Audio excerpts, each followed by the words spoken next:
Ladies and gentlemen, Peter Mayhew, Chewbacca.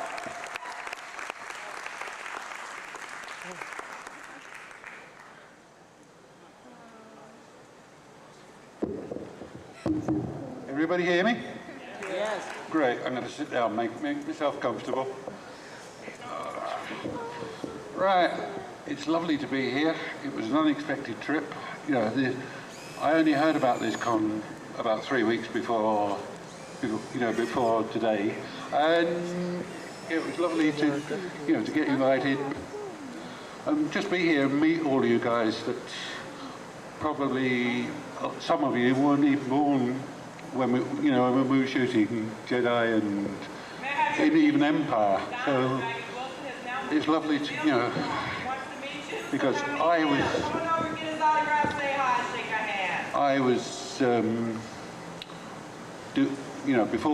before Star Wars started in '76, I was working in a hospital as an orderly, and then suddenly I got involved in another film, which was Sinbad and the Eye of the Tiger, which I played the Minotaur.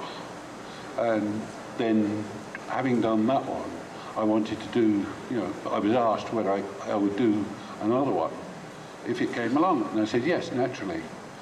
So 18 months later, I got a phone call and said, would you like to do a science fiction movie? I went along and met George Lucas and Gary Kurtz and saw the character. It was the only one that was left, because certain other large people that are around here today took the only other one that was possible to do. So I thought, right, and George sort of said to me, would you be capable of doing it? I said, well, and I told him what I had been doing, and he said, okay, well, we'll play it by ear. So this is what we did. And the character was self-forming, basically. You get on set, and when you think that the only thing that Chewie can't do is talk, he's got every human, he can hear, he can react. So, and this is what was basically what was played upon. And he's got a self-protective streak in him, and he also looks after those that he is close to, and which is, Han Solo, Princess Leia, Luke Skywalker, all the goodies. So, Chewie is my friend. He's a lovely character. I've enjoyed doing him for the last 3 movies, and whether I get involved in the ones that are coming up is entirely up to a little man. Well, George isn't a little man, but a little man in San Francisco, and it's up to him. So, and as I say, it's lovely to be here, because in England, the revival hasn't started yet. It will do, I have every confidence, because, with the 20th anniversary coming up, it will spread from here across to England, and they will get their act together, and we will hopefully have some conventions in England, which I want to do, because it's home territory. It's lovely, and that sort of will bring us basically to the end of the century. Right, anybody got any questions? Could you use the microphone?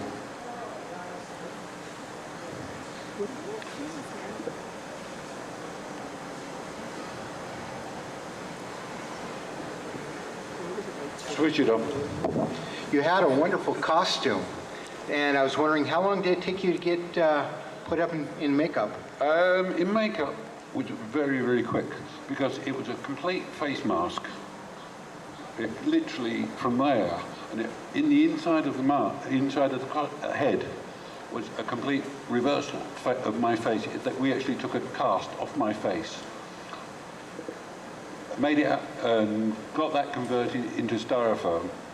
And Chewie was built on the outside of that, with a rubber mask over sort of rubber latex over the top of that, with the hair sort of coming around like that. and it was a mohair back with yak hair through it. It was the same stuff as the costume was made of. So I could whip in and out of it in about 30 seconds. It was great. And having my own eyes in the costume, I could use 100, I could see everything. I could see as well as I can see today. Are you out there?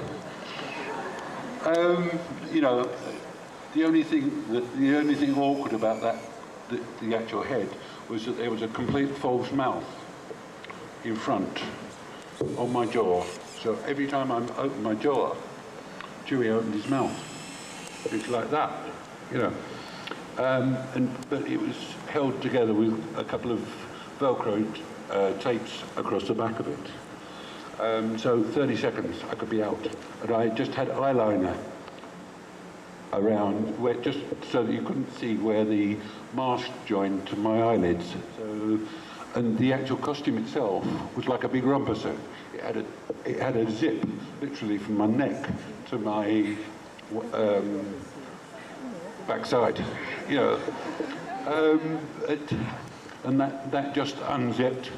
Oh, he's here again. Photographer. Thank you very much.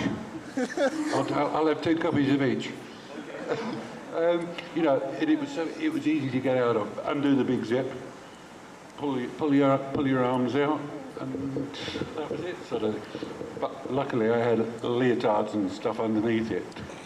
Otherwise, it would have been very, very embarrassing at certain times. So, especially on location. One story comes to mind. We were up in Norway, in the middle of Norway. There's about 200 miles of absolute virgin snow, nothing there at all except a little village.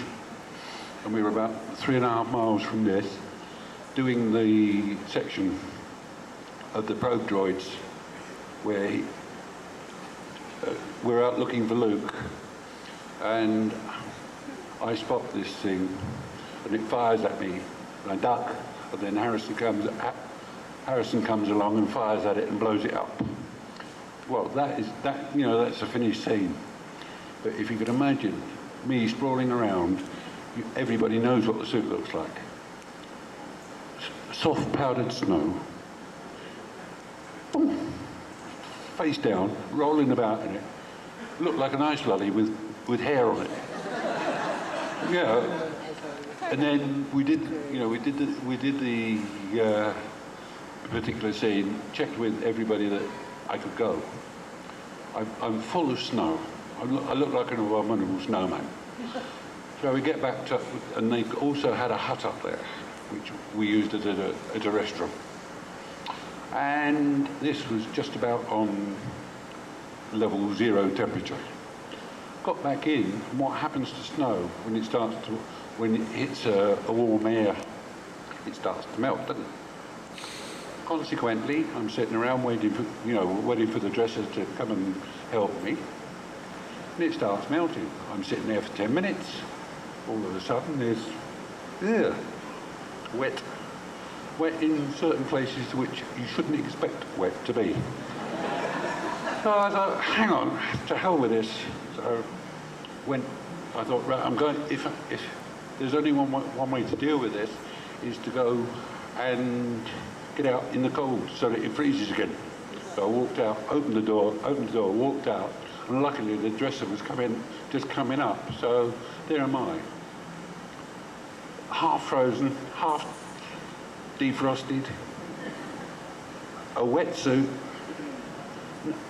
and luckily I had taken some fresh clean jeans and t-shirts and stuff like that up there, because I knew I knew that I needed something to keep me dry and warm, But there again, that was just one thing. I sweated enough in the studios anyway, and with the other thing was with 3PO on my back, which weighed probably 40 or 50 pounds. Empire, which we were running around the corridors, firing guns, and I've got this damn great droid on my back. excuse me, he got this damn great droid on me back, and it's, you know, it's weird. And then they wonder why you're out of breath at the end of the scene. You try it. You're trying to operate his arms and legs with nylon cables which ran through the costume. So you're working under very hot conditions, you know, studio lights, which is like an oven. You know, as you open an oven to check on what's inside it, all the heat comes out. It's all coming downwards. It's not going up. It's got to come down before it goes up. So, and as I say, then they wonder why. You think you're not nice to know after about 5 minutes of running around like that. So someone's got to yell cut, and you start all over again. So, right, have we got another question? Anybody? Yeah. Right. Tell us some of the practical jokes that went on the sets. Which film do you want to start with? Any one of them. Anyone. Well, the one that springs to mind is we were shooting Jedi in England, doing sort of some of the close sort of early scenes, and someone brought a water pistol. I forget who it was. Someone brought a water pistol on. And instead of laser fights, we have water pistol fights. There's Harrison and Carrie. Sort of, Carrie doesn't like guns. She hates guns, and because in Empire, she's got to fire a gun. And if you look at the expression on her face, bang, and you know she she admitted she didn't like guns at all. So everybody was firing all the way round her. And, yeah, like sort of going very, very quiet. Other things, you know, various practical jokes. It was, they would seal doors up. You know, you do a rehearsal of that. You will run into a corridor and split up. One goes left, one goes right. Then someone arranges for a 6-inch nail to be driven at, sort of in the door jamb so that it doesn't open. Bang. So, you know, either me or someone else hits it. It stops completely. You know, It's a little so slow. that, you know, there are, you know, any practical jokes that you've ever pulled, I think were pulled on over the 3 films. We've had everything. You know, as I say, it's a long time ago, and I know I've got a pretty good memory, but I can't really say, you know, I can't quote chapter and verse on every one that was going around. So, as I say, there were lots and lots. It was a great film. You know, the whole crew was so good because we started. The same crew did virtually all the 3 movies. Basically, all the crew, as I say, all the crews were sort of, all the English crew came back George rehired them every time because he got such a good product out of it, which he wouldn't have got. I'm not knocking the American way of working, but the English way is acknowledged throughout the world as probably the best in the world. All right, I know we needed the American money to get, and not only the American money, but the American knowledge, or the perception. Perception's a better word, because I can't spell knowledge.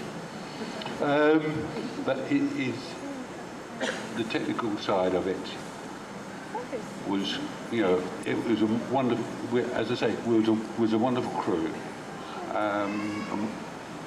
It was just going back on Empire. It was just like going back to school. Everybody knew everybody else, and you know, it was a place to go to work. So anyway, any more questions?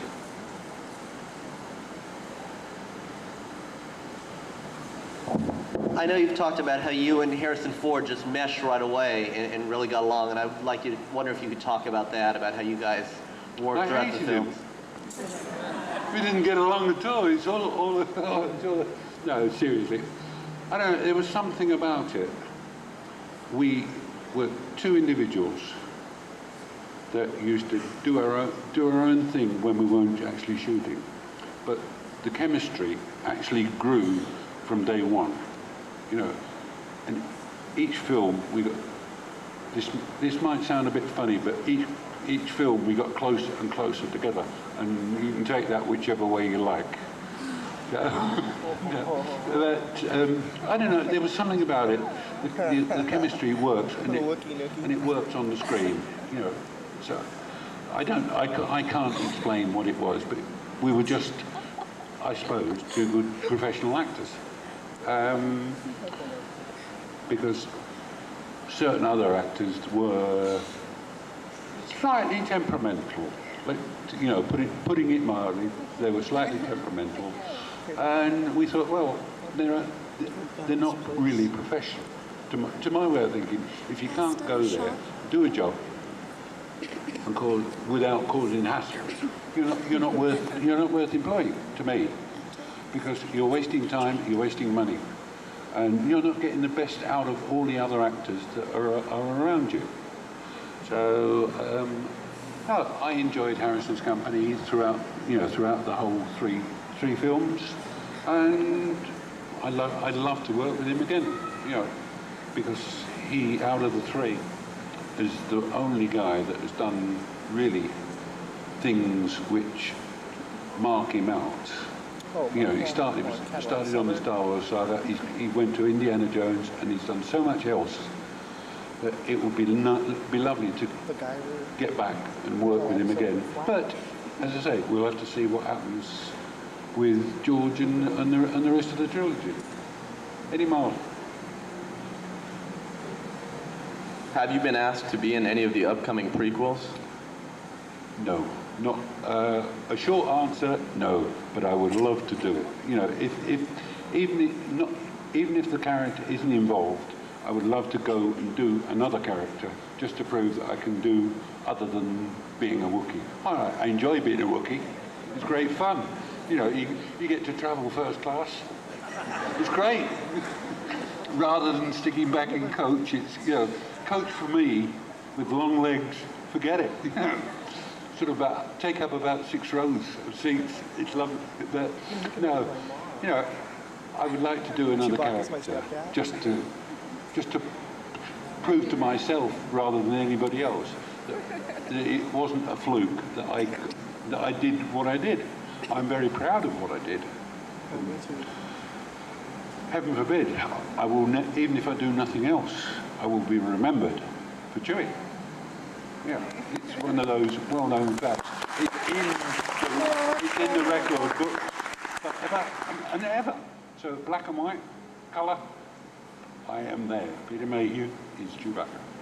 Nobody will take it away from me. Right. Any more?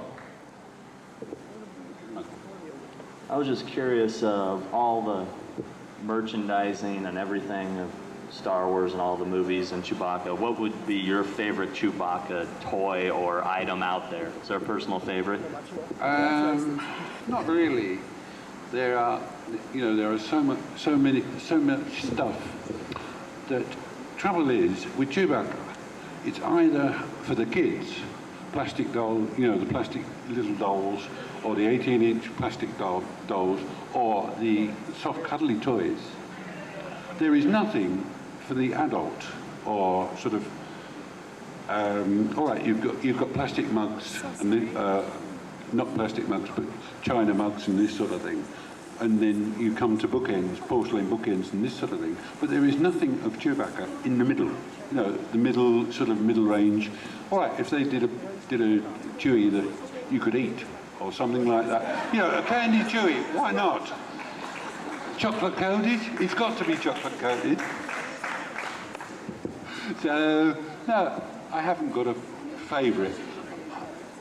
I've seen some of the, you know, I've seen some of the artwork and plates that have been produced since Jedi was done, And I would like one of those, just as a, sort of as a memento of actually doing it. All right, I've got certain mementos of the film. I've got there was a commemorative plate of Jedi, the actual date of Jedi, and all the crew got one. I got two, but I broke one. So I'm lucky. Well, I figure that I've worked on it, I deserve it. But there is nothing else in the whole range that, this is purely me talking. I don't say that everybody has got to have my, can have my attitude to this. But I don't, I personally think that there is a gap in Chewie's market, but we'll leave it there. Okay. Well, on the internet, there's a section called Star Wars Blooper, and I don't know which movie from the three of them, but there's a story that Chewie bangs his head inside a Falcon's cockpit, and a lot of people saying it looks like a dice. And I was wondering if you can remember that there's a dice hanging from. Yeah, there was.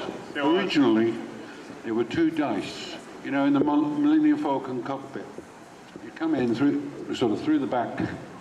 There's two seats at the back, two seats at the front. I drive it, so I sit in the front seat. No steering column, but all the controls, and there was two dice drawing pinned onto the woodwork and hanging down in the original scene. But George said, no, we don't want that. So, how can a Wookiee gamble? He doesn't get paid, so they were taken out. But it's also, I've hit my head more times getting into that cockpit seat because it's very, very narrow.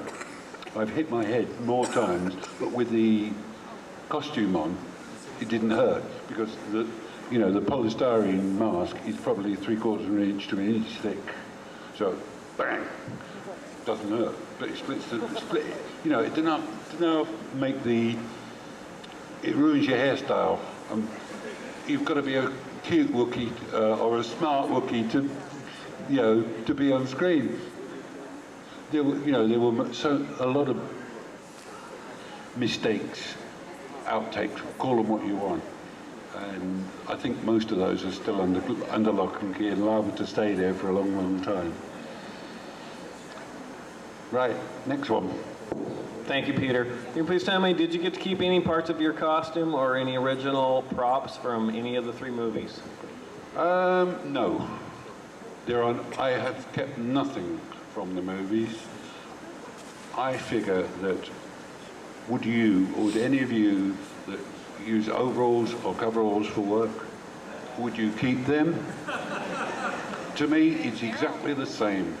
The only thing that I would like to have had would have been the handcuffs. The big brass, they were big brass handcuffs in Empire. They were absolutely wonderful. You could put them down on a table and they would be a work of art. They were probably 3/4 of an inch thick, 6 inches in diameter, and really engineered. They opened, not the one that came that way opened that way. The other one came around that way. So you had to put them on right hand first and then the left hand. And even the pins that went through were machined and really nicely and smooth. And that was the only, as I say, that is the only thing that I would really like. But as I say, they're at Skywalker Ranch somewhere, and the chances of me getting them are minimal until we start doing the next one. We could use them again. Please, George. Any more?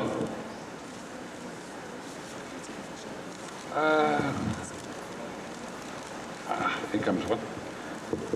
I was wondering what you've been doing since Jedi, you know, what you're doing over in England. Since Jedi, various things have come up. I had a fairly long layoff where I wasn't working, and then certain things happened. There, you know, other TV shows and visits abroad. Oh my God! Is it? It can't be the original one. Who's in there? Hang on.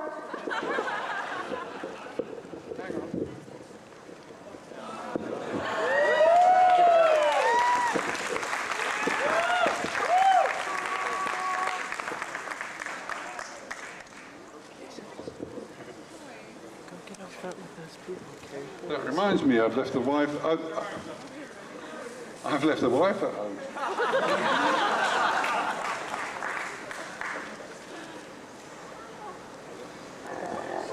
Pardon? Would you mind repeating that? Kermit the Frog. Go back. We'll see you later.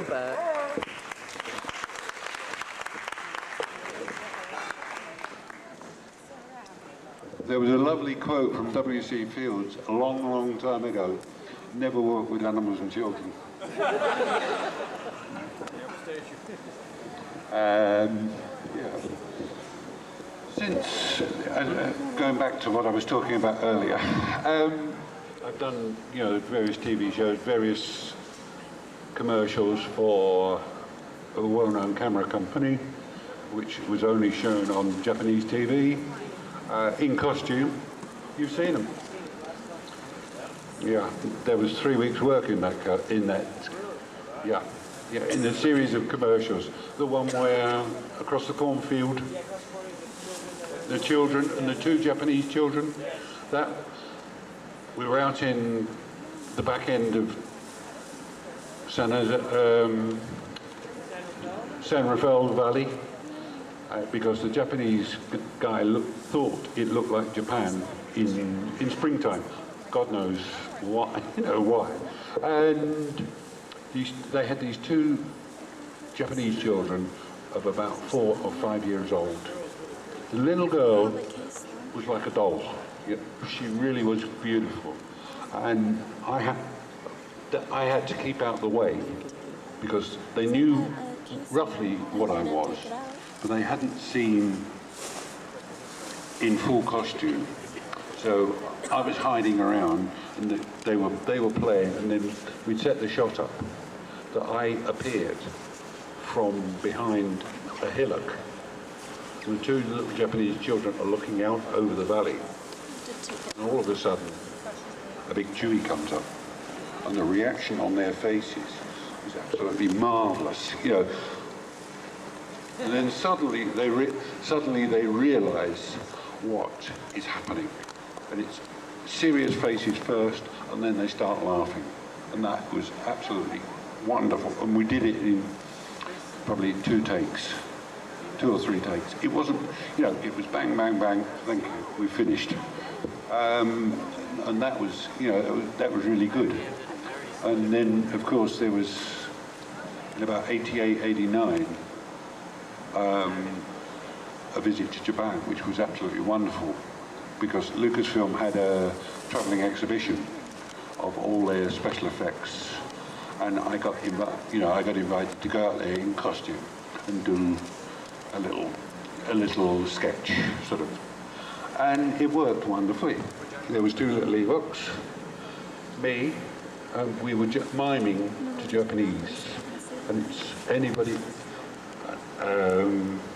It's not the easiest thing. It's not the easiest language to.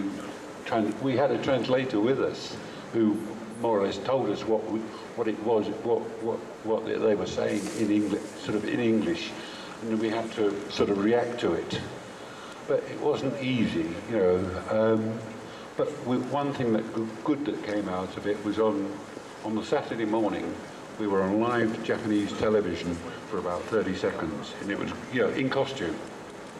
And it went all the way over Japan. you know, from top to bottom. It was like Sesame Street, that type of program, but it was live on Japanese TV, and sort of that more or less paid my fare. The fees that the company were giving Lucas more or less paid my fares and a lot more. So then, you know, I'm open to offers to do almost anything. But I also hold down a job working for a friend of mine who has got a timber mill, a timber processing plant, and it keeps me busy, it keeps me fit. So, and that more or less has brought me, you know, with this convention, it's brought me more or less up to date. So, I hope you've enjoyed what I've been saying. And as I say, if there is any more questions, we've still got time. We'll have some more. Yeah, I was wondering if any one of the movies stands out as maybe more fun to work on, and maybe if so, why? Yes, I think Jedi, because of the Ewoks and all the characters. Yeah, that makes a hell of a difference. If you've got a lot of people milling around in costume, it's a lot more fun because everybody is in the same boat and someone is, you know, you've usually got a wisecracker in amongst well, you've got if you've got half a dozen like Kenny Baker, it's a pain in the arse. No, I'm not saying that Kenny's a pain in the arse, but everybody tries to outdo each other. So, but that was fun to do. But on the other hand, Star Wars being the first real movie that I was involved in, it was so interesting to watch everybody else working and see the technicalities of the technical stuff that was behind it. To me, it was absolutely wonderful. If I wasn't working, I was always down on set watching and learning. So, you know, everything, it was a process of learning as well as learning and earning, sort of, you know, because I didn't do badly out of it for financial reasons, you know, financial reward, and it got better as the movies progressed. You know, we started off on a flat fee, finished up on a little percentage, which, if you look at the books, even a tiny little percentage is a hell of a lot of money. Right. What was it like working on the Star Wars holiday special? Oh, that one. I'd forgotten about that. What, you mean going home to the family? It was great. You know, because when we were talking about comedians a few minutes ago, and Art Carney was Trader Dan, and he is an absolute wonderful guy. His timing, you know, is perfect. So, and with Harrison and I suppose the family was super. All the sets were great. Where are we? Marla, the wife. They couldn't get a lady big enough. So what did I end up with? Another guy. No fun at all. And sort of Grandpa was always complaining, and that bloody kid of mine, a slaughterer. She leaves her toys all over the place. But it was, everybody did a professional job on it, and I've talked to various people about it, and you know, it was only really done to see whether a family of Wookiees would work. You know, whether they could get enough little people for Ewoks, because you think about it, Ewok is you turn a Wookiee round, it becomes an Ewok. All the letters in the words, right? So they. Peter? Peter, Mayhew, I'm sorry I'm not interrupting you for just one moment. Yeah, go We're ahead. going to be bringing out Kenny Baker, R2-D2, in just a couple minutes. Great. So if you want to come out and see Kenny, Peter's finishing up his discussion. Well, We're going to have Kenny come out. It's a great time to see both these guys together. So hang on to your hats, folks. can I stay on then, Gov? Right. No, I won't spoil it. I'm going to do some more autographs. So watch Kenny. I will be in the annex signing autographs whenever anybody wants one. Okay, thank you very much.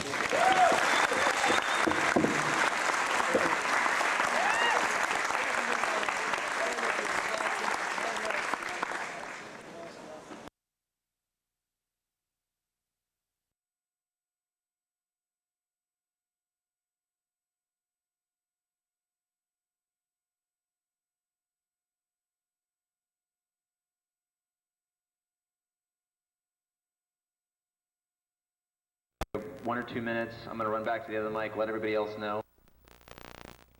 We're going to bring Jeremy out. You're really going to enjoy him. He's great.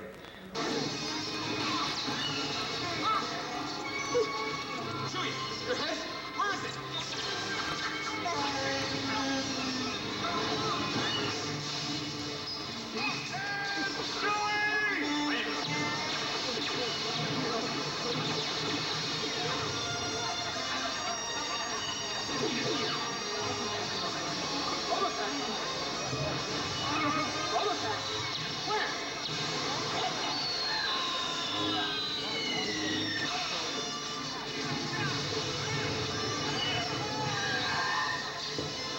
Okay, folks, well, you know what? Boba Fett's still alive in that thing because he's got a rocket pack and he's got a full arsenal. Ladies and gentlemen, let's give a warm round of applause for Mr. Jeremy Bulloch, Boba Fett, alive.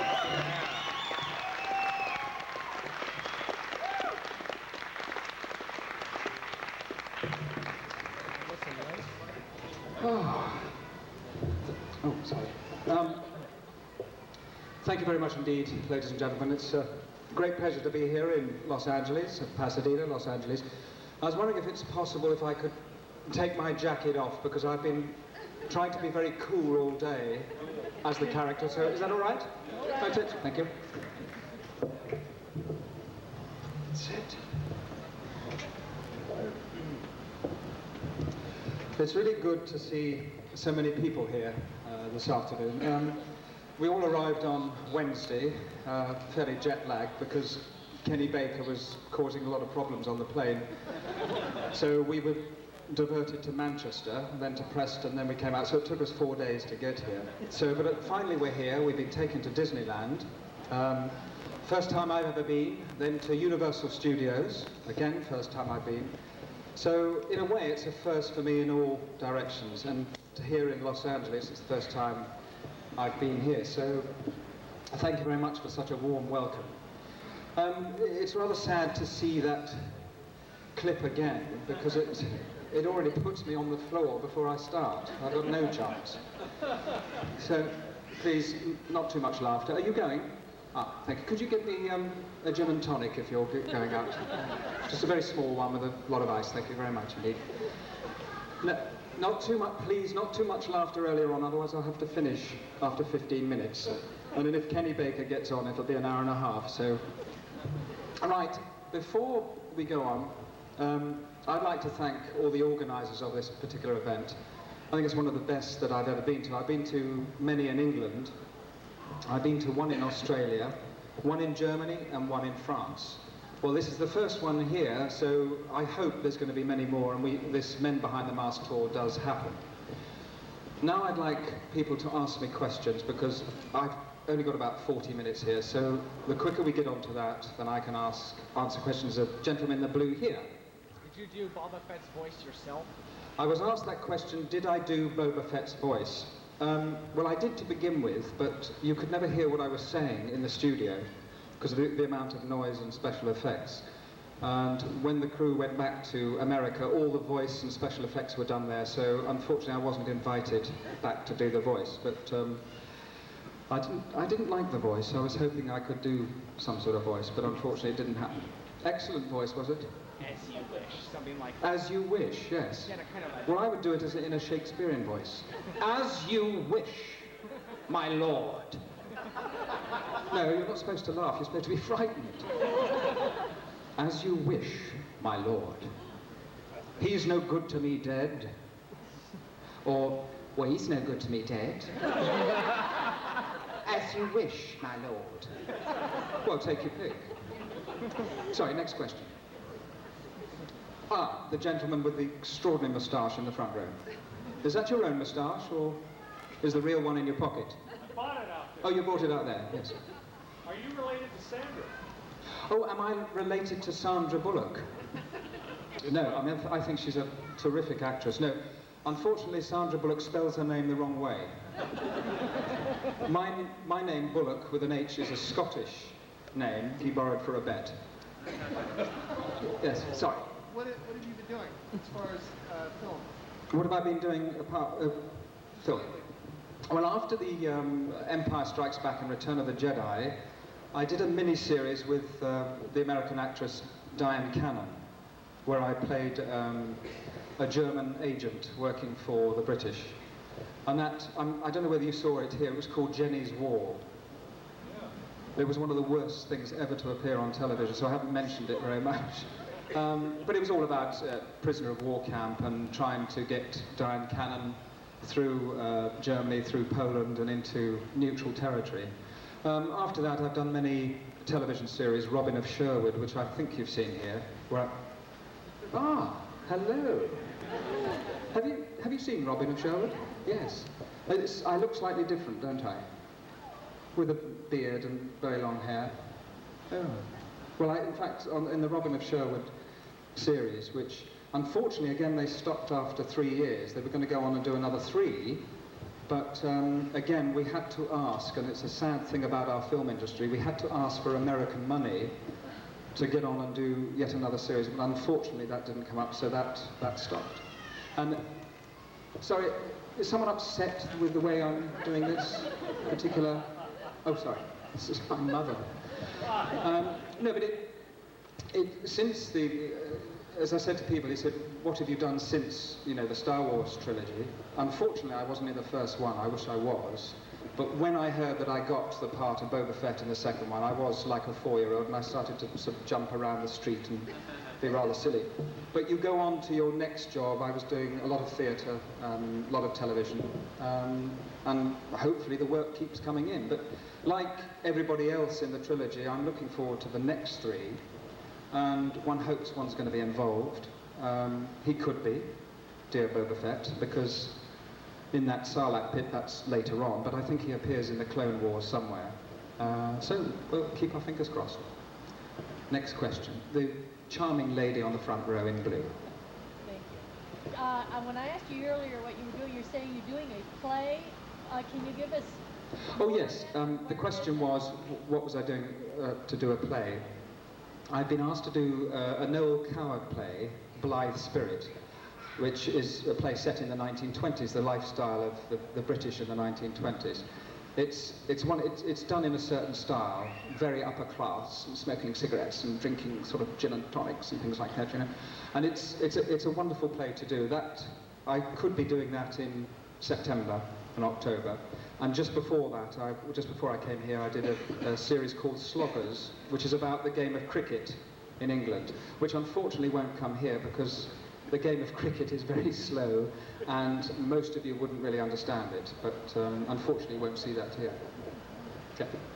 The gentleman in the middle row. What is the history of Boba Fett? Where did he come from? That's a good question. Well, Boba Fett here, well, the person who played him, comes from Tooting Bec in England. Excuse me, I'm sorry. Are you looking for somebody?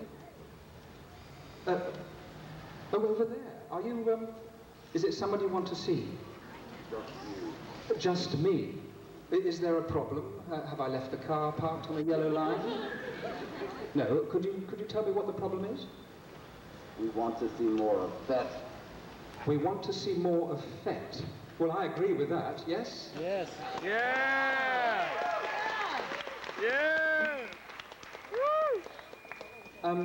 Excuse me, have you seen R2-D2 anywhere nearby at all? Exactly, that's the reaction, that is the reaction everybody gets. And have you seen Wicket? Where is he? He's not that high. He's down there. So will you be, that is a magnificent costume. Where did you get it from? I made it myself. I made it myself.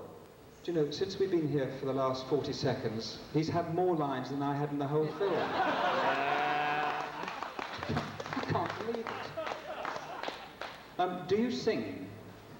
Only if you do. Fancy a duet?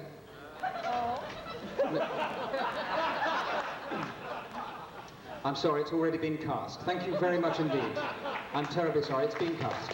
Yeah! Magnificent costume. Big round of applause.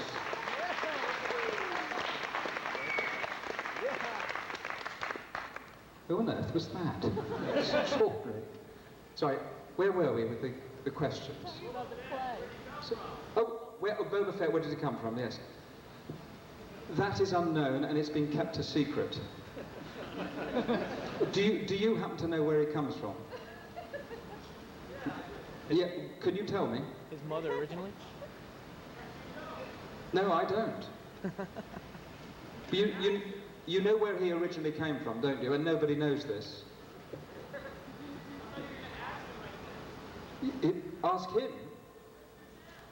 Well, that was the chance. Yeah, but that was my chance to ask him. But you saw what he was talking about. It's hopeless in this conversation. Right, another question. Gentleman there. The scene we just saw, for some reason, it always bothered me after having established Boba Fett as such a professional bounty hunter in the second movie. To dispose of him in such a, it's like a caricature kind of in the third movie. Do you have any opinion on that? No, I think with Return of the Jedi, nobody knew what was going to happen, and Boba Fett did meet his untimely, well, I wouldn't say death, because I think he's still being sort of dissolved or burped out of the Sarlacc pit. I think it was a bit upsetting, but I think the whole film, the trilogy was being wound up. There was an awful lot to do, and I think if it would have been nice to have seen a lot more of him. And obviously, as the actor, it would have been nice to have worked a lot more. But unfortunately, the whole piece was being tied up, and they had to finish it somehow. Did you get the feeling it was kind of done as a laugh, though, the way they got rid of it? Well, yes, I mean, certainly the end, the burp. I mean, dramatic up until that point. Yes, I thought it was a bit silly. Right, next question. Oh, gentleman on the front row. Do you have any idea of film that was done of you that was not used? Any extra scenes you did? Or? Yeah, well, the question was there any amount of film that wasn't used when I was there? I shot a lot of film in Slave 1, and you probably have seen in both the films, there wasn't an awful lot of Slave 1. I spent a day and a half shooting lots of flying movements and a lot of controls, some quite exciting stuff, but unfortunately that had gone. But if they keep everything that they filmed in, the film would have been about 5.5 hours. So, great. That's fine with great, us. okay. Well, next time. But there are a lot of uncut stuff. There's an awful lot, which they obviously haven't kept. But there was a lot in Slave 1, which unfortunately wasn't used. Right. Gentleman there.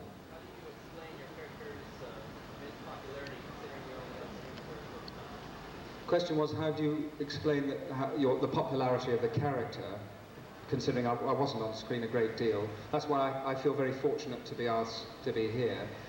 I think I was very lucky to have played the part, because the costume, it's a terrific looking costume, just seeing him come on there. So that's got an awful lot to do with it. And then people will say, well, no, you made him, you know, mysterious. Yes, but it's still, the costume does help a great deal. So I think that's got an awful lot to do with it. Plus, the amount he speaks. He doesn't speak very much. He just looks and moves very slowly. And I think that helps as well, that you don't really know what he's thinking, what's going on. He moves very slowly, but he's quick. I think that's the mystery, enigma of Boba Fett. Next question. Gentleman in the front row. Did you have any interaction with Harrison Ford as far as him holding a grudge against you for trying to bring him back to Jabba so badly, or? Yes, I mean, I mean, Harrison, I only met, the first time I met Harrison Ford was face to face. I was in a mask, and he just laughed. I said, "Hi, so you're Boba Fett." Just laughed, and it was great working with all that crowd, because he said, "Hey, that's a really neat costume." I think once he said that, you thought, well, it's going to be good fun to do this film.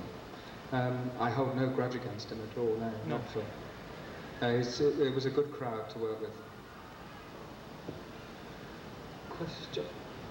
Yeah, how did you feel playing a Boba Fett when you find out that he was literally walking down garbage, waiting for the Millennium Falcon to come back? Sorry, I didn't hear that. Sorry, again. How did you feel playing Boba Fett when you find out that you are in the garbage, waiting for the Millennium Falcon to come out? Well, I don't quite understand that question. You might have to come up here and say it on the mic, because I can't quite hear from there because there's so much light. Come up and. Yes, remember you at working in the garbage, waiting for the Millennium Falcon to come out. Oh yes. How did you feel that when you read the script? Well, that's interesting. When the Millennium Falcon was coming out, how did I feel as reading the script? Now, it's interesting because the script, you were given a page or two a day. You never knew what was going to happen next. That's how secret the whole thing was. I wasn't given a whole script. I was told that this particular character is a bounty hunter, you will work on this particular day, and this will happen, and that will happen. But that was usually the night before. And everything was kept secret, and the script was given back. You never kept the pages that you had, because obviously a secret can come out and another film can be done in its place. So it's sworn to secrecy all the time. I felt good about every day I worked on. Very excited. Gentleman there from Phoenix. How did you feel the first time you put the costume on, and like the reaction of the rest of the cast when you first were putting it on, and also was there any amusing stories that happened about? Well, there's plenty of them, yes. How did I feel about putting the costume on when I first put the costume on? Now, the first time I put the costume on, George Lucas said, "Look, Jeremy, there's a costume on there, could you just put the costume on, and there's jetpack and helmet and knee pads and the shoes, can you put them on, and then we'll wait for you to come out and you walk around in the outfit?" And I said, "Yes, certainly." And Gary Kurtz was there, Irving Kershner, and I was left to my own. The jetpack was put on my back. I put the helmet on, and there was lots of little knee pads, and I thought, well, that must go there, those go in there. Now, what's this? Oh, yes, that probably goes under there. So I walked out, and he said, "Can you just walk very slowly towards me, and can you hold this gun?" I said, "Yes." So I walked just very slowly. He said, "Yes, that's good, yes. Now, can you just turn to the left?" I said, "Yes." So I turned to the left, and he said, "What's that hanging from under your helmet?" And I said, "Oh, it's probably some cotton or something." He said, "No, what's that hanging from your helmet?" I said, "Oh, well, it's this. This is my hair, isn't it? Is this the hair?" He said, "No, that's a Wookiee scalp. And that should be tied to your belt." So right from the word go, in the very first picture, that's true, right from the word go, the first picture's taken is of Boba Fett, and he's got the original piece of hair, which is supposed to be a Wookiee scalp, and it's under, you'll see in the photograph that's there it is, hanging from the helmet. And I generally thought it was my hair. That's the sort of person I was. Lady in the middle. I'm sorry?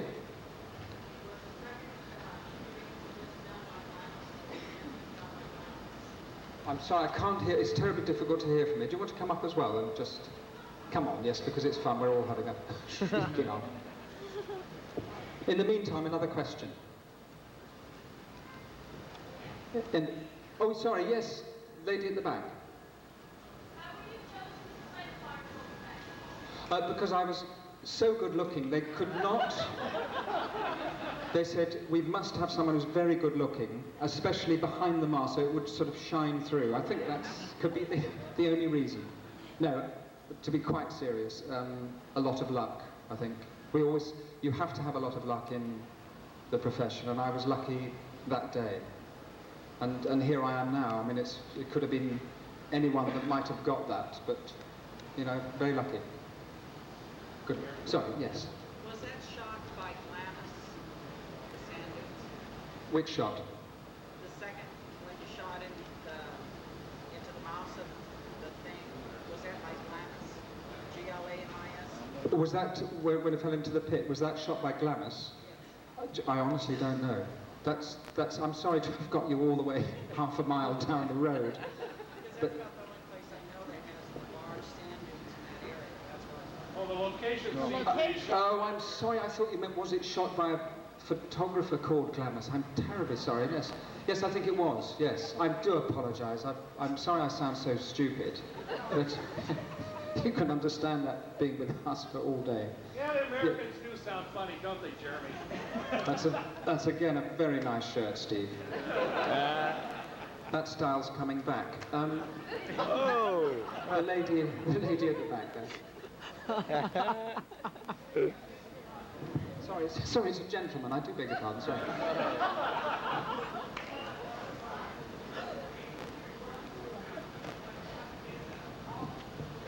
Again, it's terrible. I'm sorry. Yes, yeah. How did I get the call for the role of Boba Fett? When I went for the part, I was taken to the studio and said, would you put this costume on, and you go through that. I waited a couple of days before your agent then phones and said, Jeremy, they would like you to play this part of Boba Fett. And I just thought it was such a funny name, but the part came up. But you always wait. There's the famous thing, you wait by your telephone, you wait for that famous call. And it came, so that was from your agent. Again, you have to keep your fingers crossed.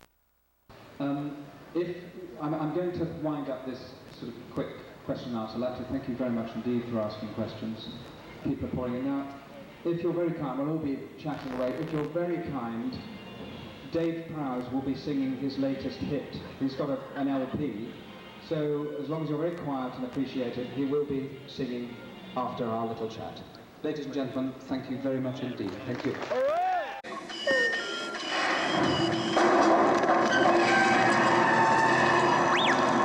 Gentlemen, give a warm round of applause for the one and only Kenny Baker, R2-D2.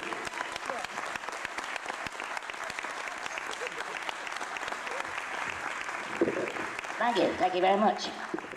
Thank you very much, good afternoon. It's still afternoon, isn't it? Yeah, it is, right. Nice to see you. Thank you. I'll give you a flash later. What am I saying? What would you like to know? I mean, I think most of you know more about the Star Wars movies than we do. Or than I do, I should say. What can I go back to? 1976. When you weren't even born, most of you. And, no, not you. I mean, I can see you're an old man like me, you know. They used to say, look at that funny little man. No, first of all, the kids used to say, look at that little man. And then I got a little bit older, and then they say, look at that funny little man. And now they say, look at that funny little old man. So I'm afraid that's what happens to you when you get older, you see. But anyway, going back to Star Wars, in 1976, when I was about 18. Yeah. I'd never been kissed. Lovely legs. Shame about the face, but the legs are beautiful.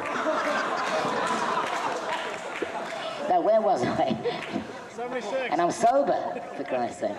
We were in 1976, and I was doing television in England, a show called Opportunity Knocks, you see, which was a talent show, basically. And there were two of us, me and Jawa, you know, Jack Purvis, who was head of the Jawas. Well, Jack and I had a double act in England, a vaudeville, what you call vaudeville. Over here, we had a cabaret act, and we played every theatre, every club you could think of. For 30 years, we were together. But this was 1976 we were together, and suddenly my agent said to me, you won't know his name. Anyway, he said to me, go up to London, because there's somebody up in London that's looking for a little guy to get into the robot, because they built the robot.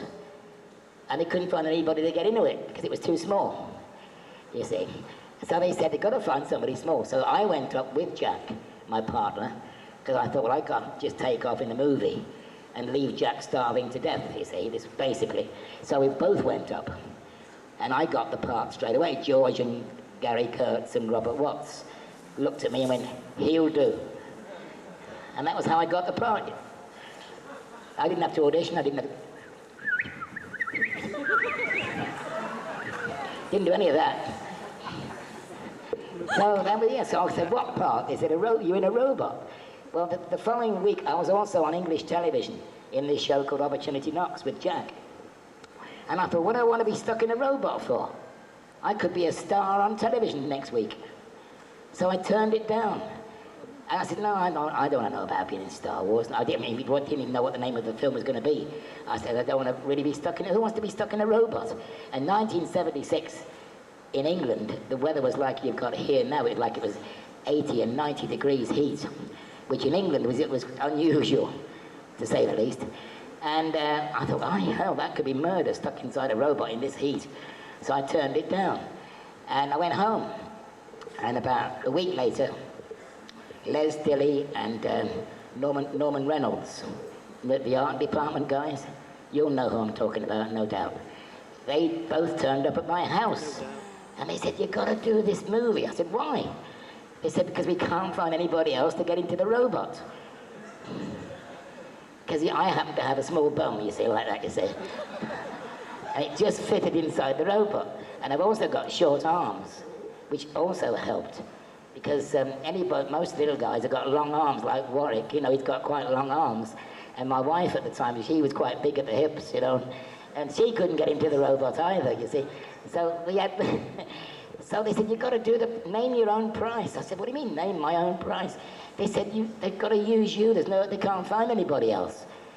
I said, well, I don't really want to do it. I said, but they might offer you thousands and thousands of dollars or pounds or whatever you want.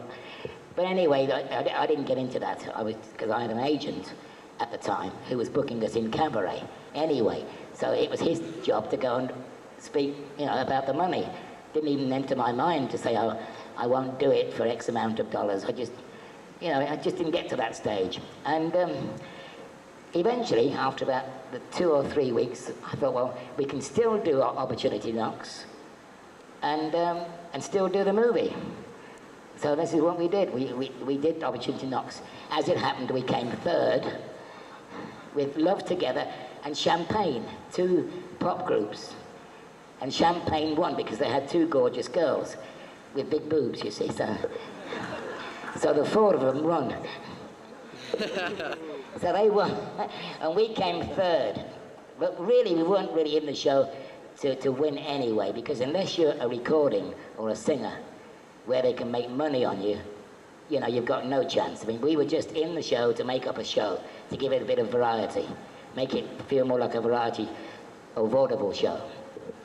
But we had some fun, and we did the show, and then we went back for the All Winners show. Although we didn't win, it was just to make up the show, make it more of a variety show, you see. And then we got into the Star Wars bit, and I was going to Harlesden in those days. Remember that studio in Harlesden, in northwest London, with the Lee Electric boys, and Lee Electrics? Do you know about Lee Electrics? Anyway, they were the lighting boys, and they had this studio in North London. And I used to keep going down there to the art department and the special effects to get this robot, you see. So I get into the damn thing, and we couldn't move it.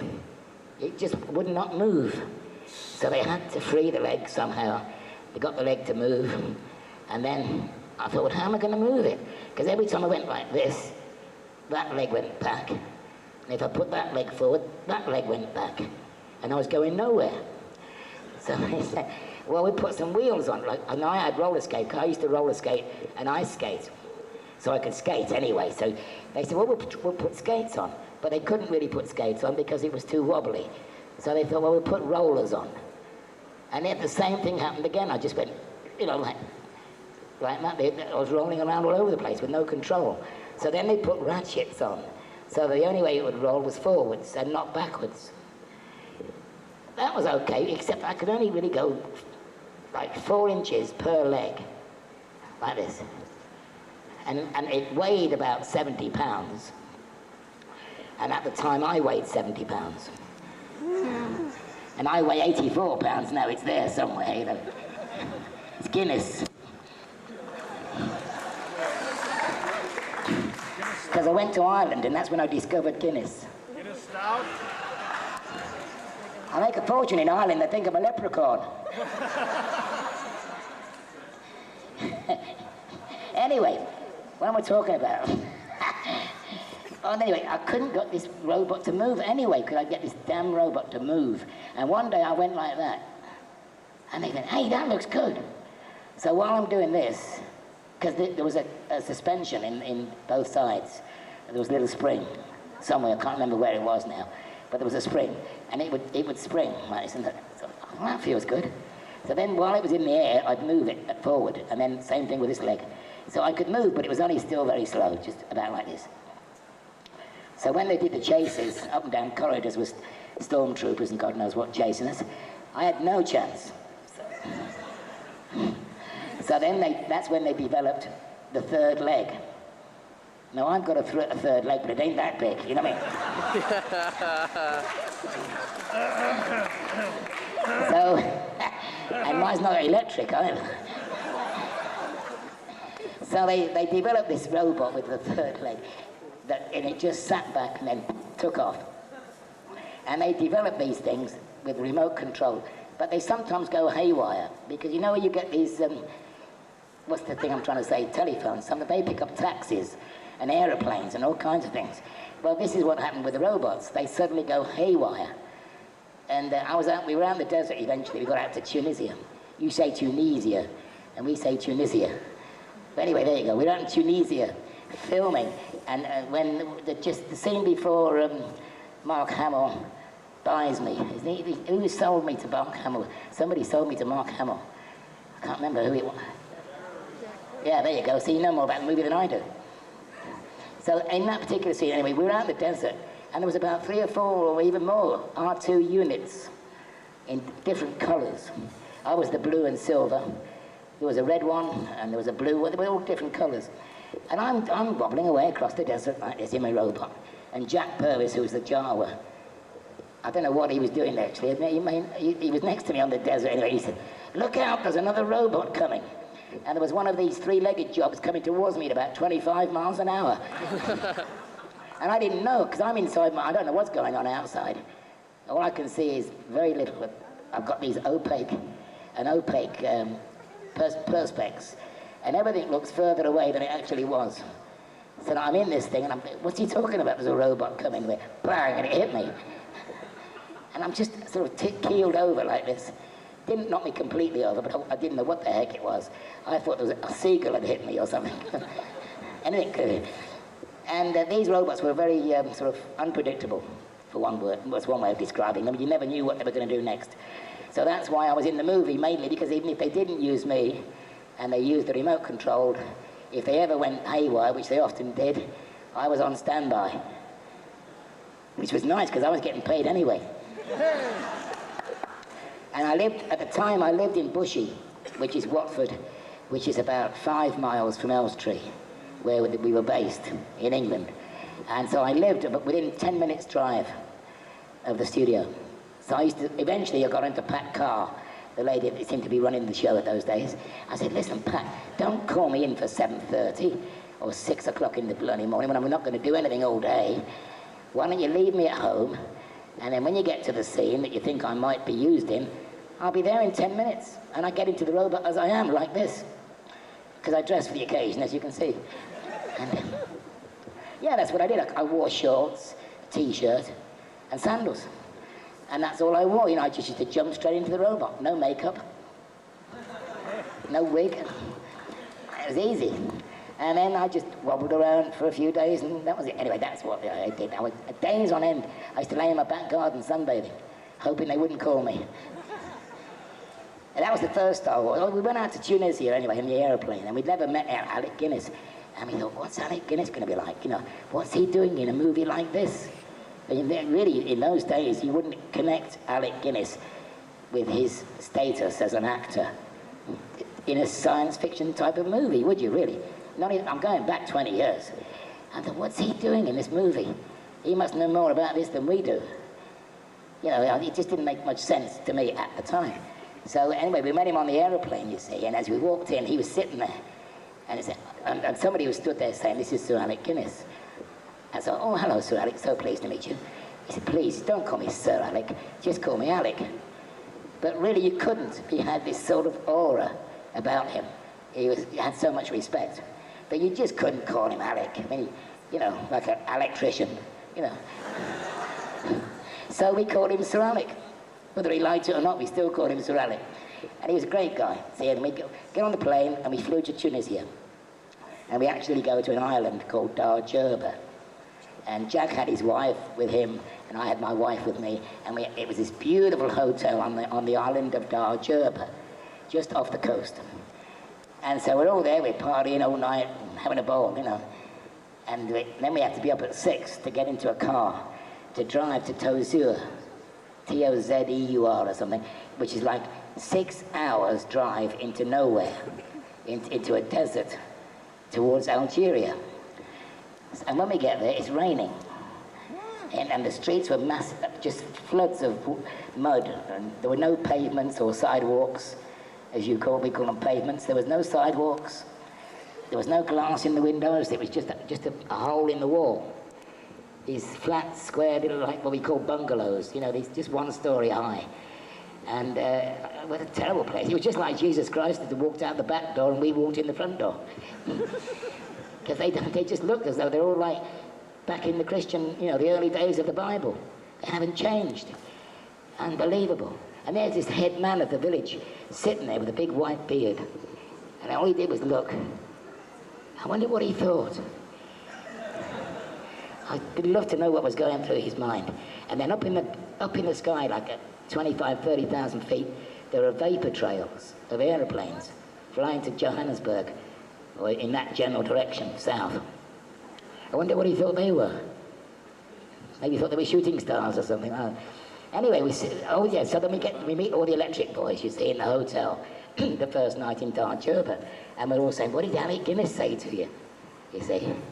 And my partner, Jack, who had a slightly warped sense of humour, a bit like Boba Fett, he said,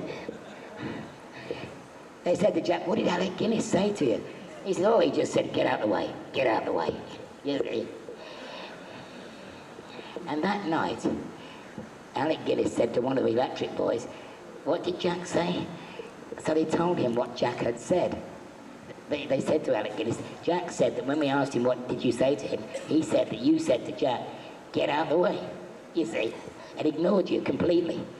So when we get out to the desert, eventually filming in the canyon, we had a day off, because obviously, you know, we don't all film every day. So we both had a day off. But Jack went up the canyon to watch the filming with Peter Diamond, the stunt coordinator. And it's great, you know, watching the filming in the canyon. And there's Alec Guinness there doing his bit. See, and they said, cut. So they stopped filming. And Jack's sitting on a rock, like this, see. He's there, and Alec Guinness is up here somewhere. And he's doing his bit, and they say, cut. So that's that, you see. And Alec Guinness walks away, and he's still got all his gear, and his wig on, and all the business.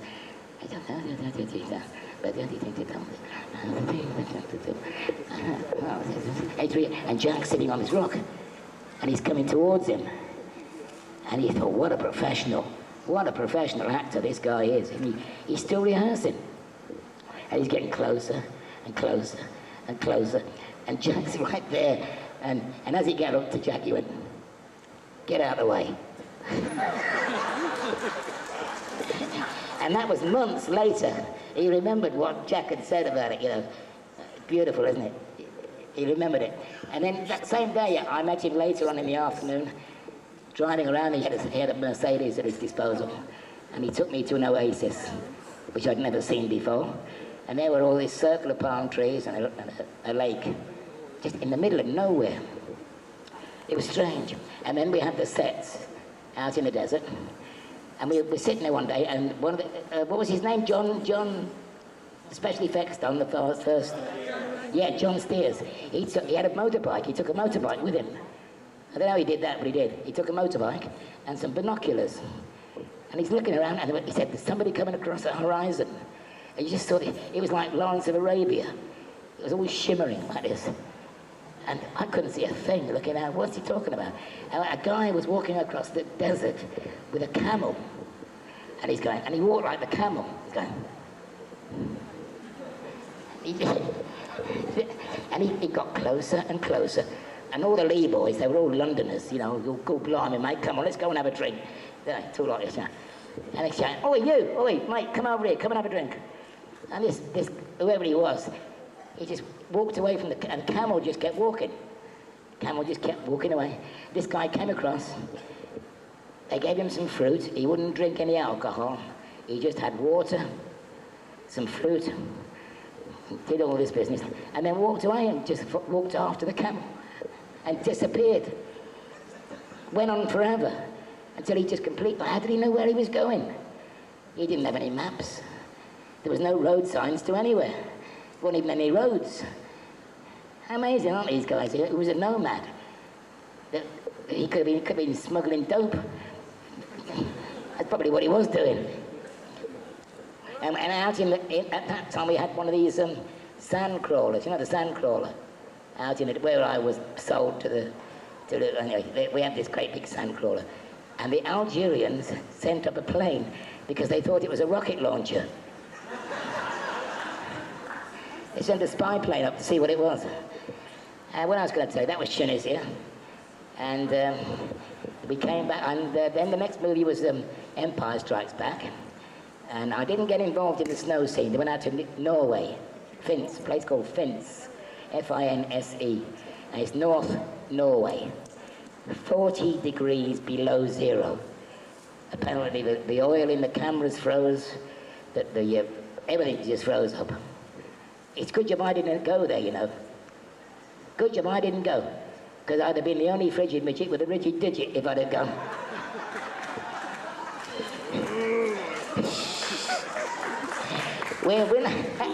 Incidentally, we're not called midgets anymore, you know. We are people who are vertically challenged. Didn't know that, did you?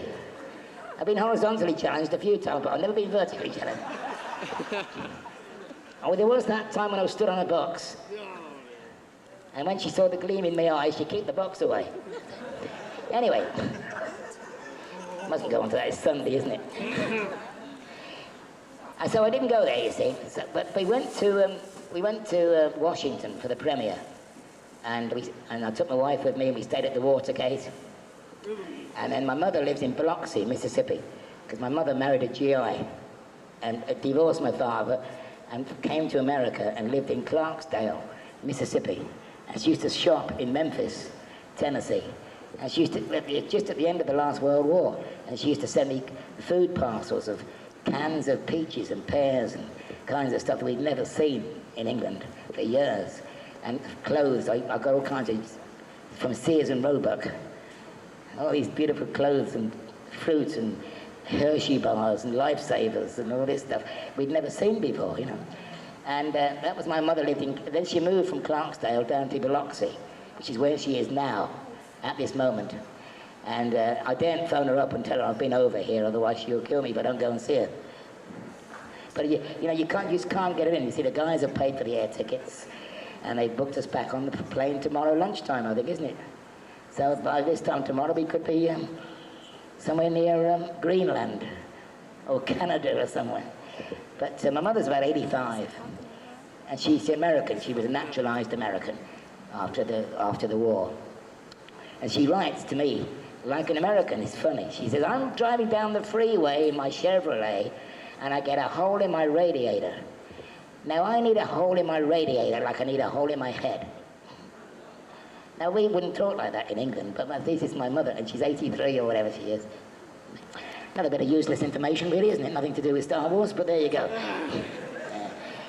And then we did the premiere in Washington, and we flew back on the Concorde, which was quite a trip.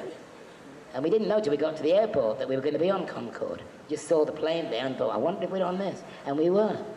And it just goes 60,000 feet was what we were flying.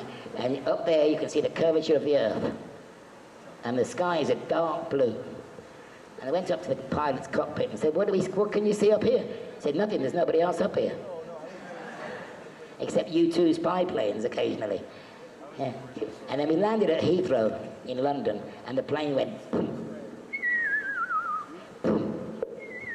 And you know those long undercarriage legs? I thought, Jesus Christ, if they break, we're in trouble.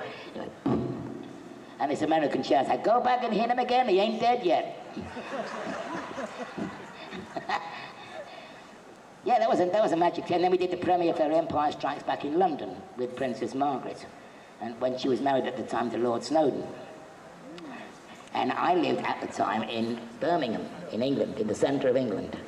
And my son was only about 2 or 3, and we were going to get him christened at the local church.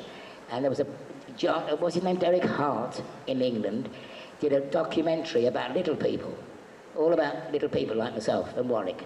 And it was called Born to be Small. And it was all about people like this. And they came to my flat, or my apartment in Birmingham, and said, we want to christen your son, we want to film your son's christening. And the poor kid got christened about 25 times. They kept going, right, take it again, cut, take it again. He nearly got drowned.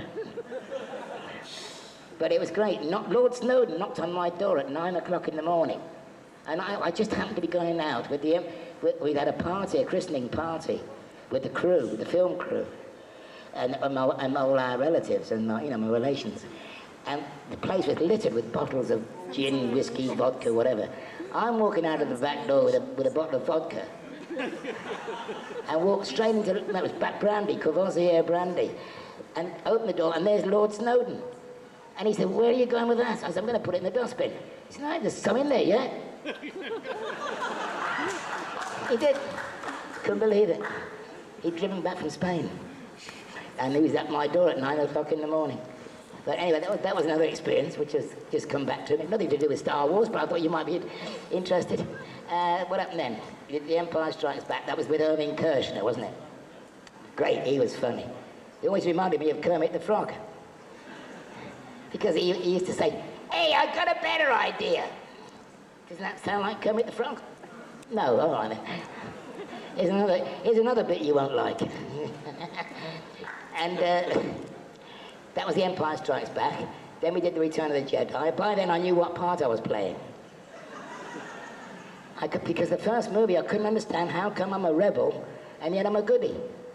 I thought rebels were baddies. It took me a long time to get sunk in what kind of a character I'm trying to be playing. And I enjoyed the movies, but George liked it when I moved, you see, because I did all this and this, and the head moved, and it just jiggled around in general. Whereas when it was remote, it was too smooth. And it really didn't have a lot of character. And George said, no, I prefer it when you're in it, but I couldn't keep up. I just couldn't move fast enough. So that's why they developed the remote controls. Then we got to the last one, right, Return of the Jedi, and or Blue Harvest, as we were called in Arizona. Got to Arizona, we got to the Stardust Motel, right in the main street of Yuma, Arizona. And we arrived there, and there was Carrie Fisher, there was everybody, Mark, Harrison Ford, everybody at this party around the pool. And my room was right there with sliding glass windows right on the pool. Boy, I felt like, what a time that was. Great time. I think I told you yesterday. Were you here yesterday? Yeah, well, coming back from the set in with the Mercedes. Yeah. Oh, what? I mean, C-3PO wasn't... For some reason, he doesn't seem to lend himself to people. I don't know why, because he's a nice guy, basically, but he just has a way of doing things that people don't like. I don't know what he does, but he rubs people up the wrong way, poor sod, you know. And we're driving back from the set, and the crew bus overtook us. And when we looked round, every window had a backside hanging out the window. They mooned him. Oh, you want to get me off? Oh. A 5-minute warning. This guy's been ripping me. You don't know what it's like to have this guy picking on you for like 5 days. It's unbelievable. It's actually been a pleasure. I mean, he can cut me down anytime. It seems longer than that.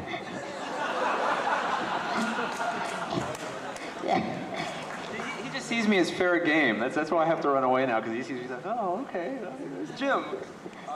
I'm gonna announce that David is coming on in about 5 minutes, okay? David Prowse. Yes. Right. People got to go and tell him now because he's got a long way to come. He's on crutches.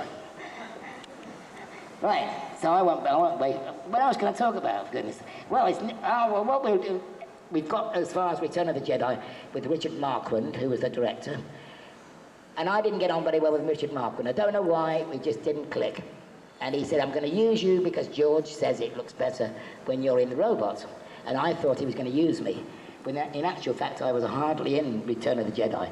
I was there in case they went wrong, but I wasn't in much of it. But never mind, that doesn't matter really, does it? And then shortly after that movie, poor Richard died. I don't know what he died of, but he... Kenny, I'm sorry. You're going to cut me short? You're going to cut me short. Ladies and gentlemen, in just a few minutes, Darth, Vader, David Prowse will be taking to our stage in the auditorium behind the black curtain. If you want to come around, Kenny Baker, R2-D2, the beloved R2-D2 is on stage right now. Am I? Doing his one-man show. In the meantime, too, we have Sid Mead right in front of the black curtain. Have we? Way over to the auditorium. Sid Mead, the designer for Blade Runner, Tron, 2010, and Aliens. If you'd like to meet him, he's now signing autographs right behind the black curtain. And Warwick Davis is walking back to sign autographs in the autograph area. We still have some more celebrities here. Francine York from Lost in Space, Cassandra Gaucha from Conan the Barbarian, Mark Shepard from Deep Space Nine, and Ron. Pull the plug on Jim. Get off! We've seen the suit. Well, I might as well cut myself short. I just asked.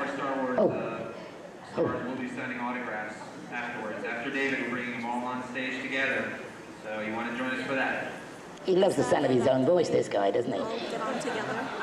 What I was going to tell you, that just reminds me of American service clubs. We used to play, when I was with Jack, we were called the Minitones. And we played all the American clubs in Germany. And you'd be in the middle of your act. And the voice would say, Sergeant Wilcox, you're wanted in the lobby. You have a phone call. Right in the middle of your act. Right in the middle of a joke. Shall I tell you a joke? Do you want to hear the one about the lady that loved Mike Tyson and Frank Bruno? Do you want to hear it? Right. She went to the tattooist. And she said, I want a tattoo of Mike Tyson and Frank Bruno. To the tattooist. And the guy said, you want both of them? She says, yeah, both of them. He said, where am I going to put both of them? She says, on my thighs. All right, really? On your, okay. And she said, as close as you can get them. One looking that way, and one looking that way. He said, well, if you're going to be that close, you got to take your knickers off. She says, don't worry about it. So he tattoos Mike Tyson and Frank Bruno. And she stands up and says, that doesn't look anything like him. He said it does. She said it doesn't. I don't know which is which. He says, get back on the couch. I'll go and get a complete stranger off the street and see what he thinks. So he walks out the door. He says, oi, you, come here. Who's that? He looks down, he says, well, let me see now. Now that looks like Mike Tyson. And that one looks like Frank Bruno. And that must be Don King in the middle.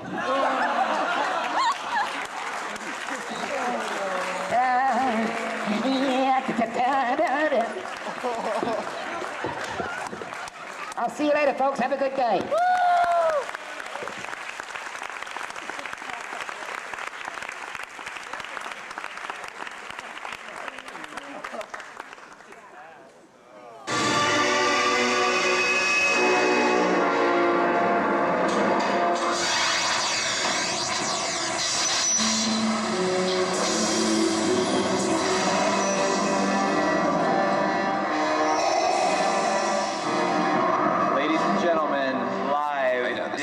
Darth Vader, Prowse.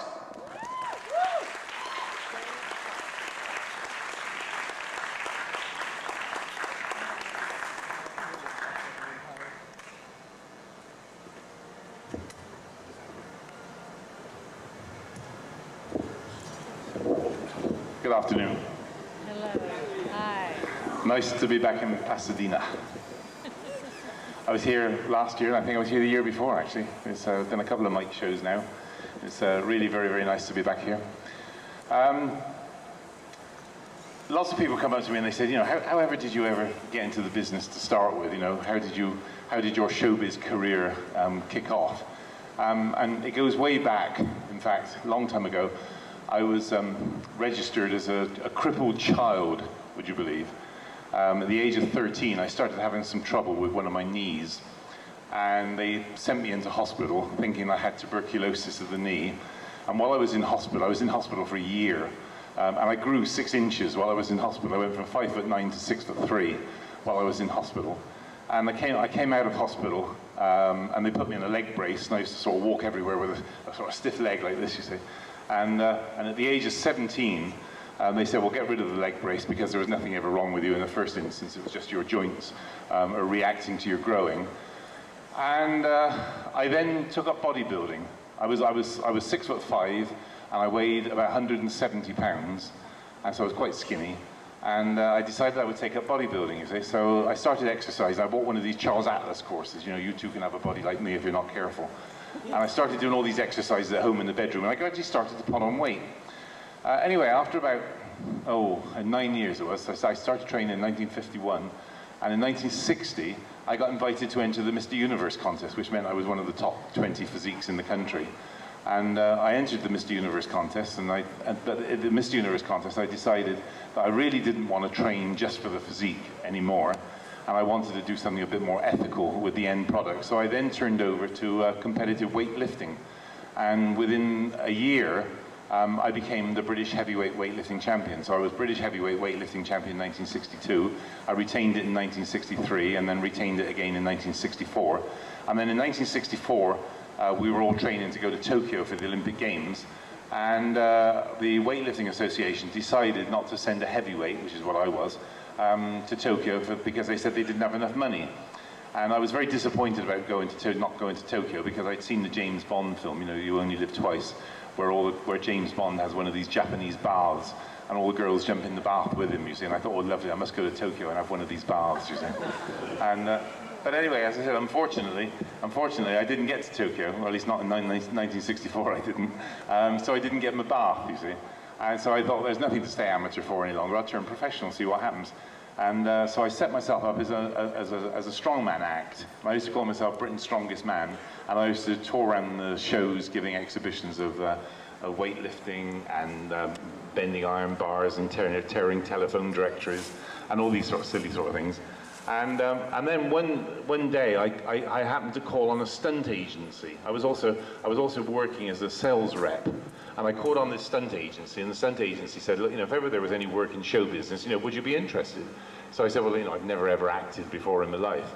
And they said, well, don't worry, we'll cross that hurdle when we come to it. So within like 2 weeks, I get a phone call, and this agent guy, and he says, look, there's a job going for you if you're interested at the Mermaid Theatre, which is one of the big West End London theatres.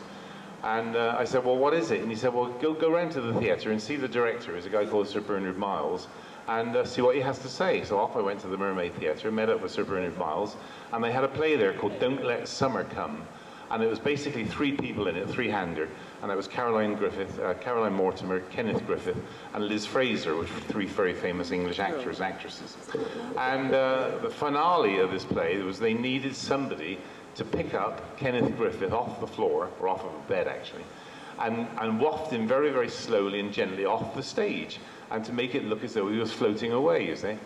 And so they'd auditioned lots of actors for this part, and lots of actors had turned up for this part, and all these starving, out of work, struggling actors, and unfortunately none of them could pick up Kenneth Griffith. He'd been dropped about 6 times during the course of the week, you see. So they hit on the idea of getting a strong man, and at that time, as I said, I had this act, and I was Britain's Strongest Man, like, you know. So they said, do you think you could do it?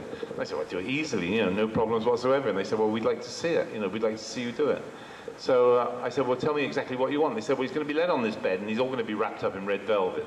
And then I said, what we'd like you to do is just pick him up very, very slowly and make it look as though he was floating away. So I went over, I sort of scooped him up off the bed and sort of lifted him up. And I said, you know, where would you like him? You see, like this. And they said, oh, that's marvelous. Can you do that twice nightly? And I said, well, if you pay me enough money, I'll do it as many times a night as you like.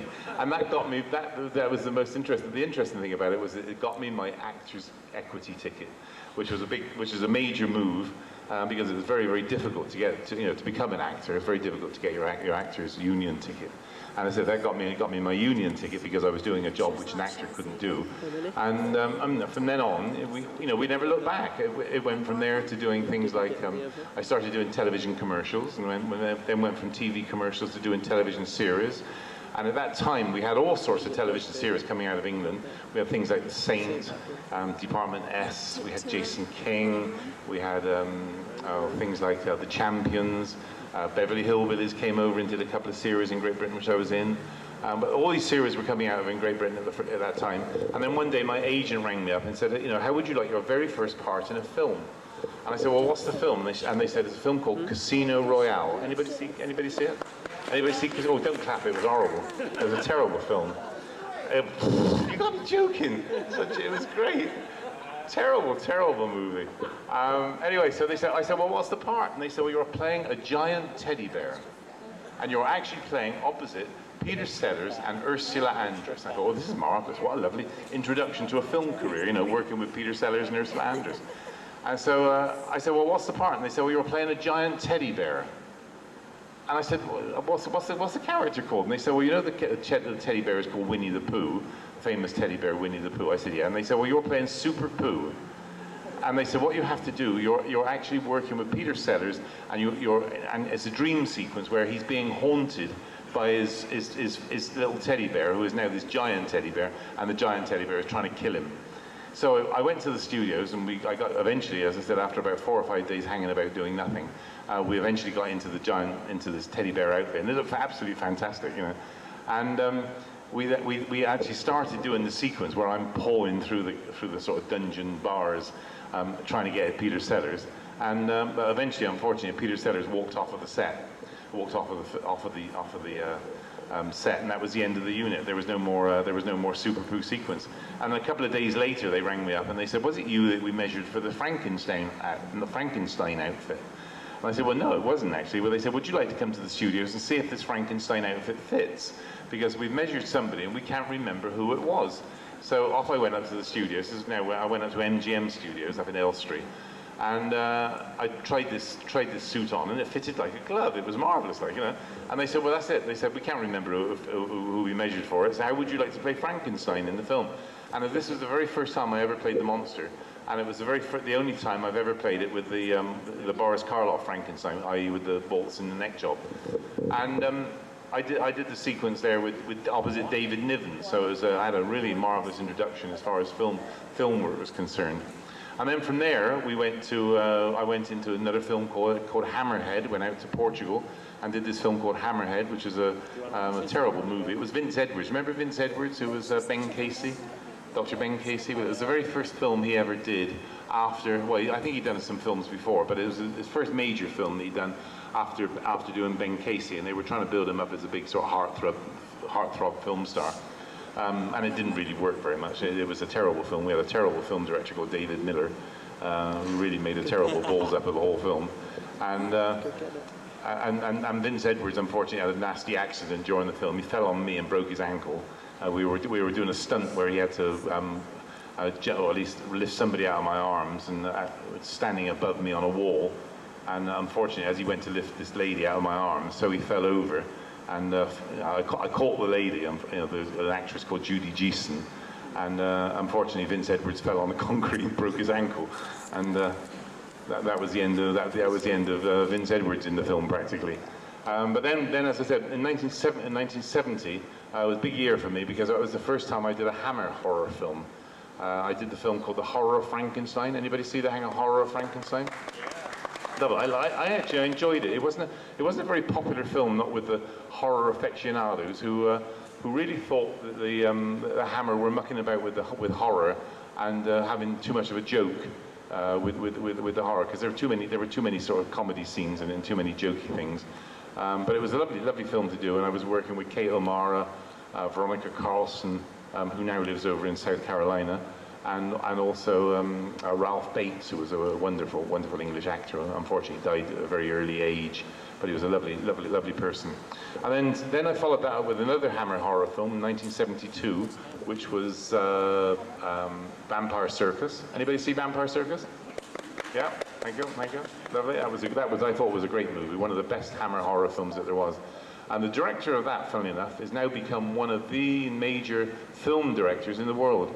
And there's a guy called Robert Young, who is in fact directing now the sequel to A Fish Called Wanda. If you remember A Fish Called Wanda, they're now actually filming the sequel to that at Pinewood Studios in England. It's this, I think it has a working title of Death Fish 2. So they're actually working on that at the present moment, and Robert Young's doing that.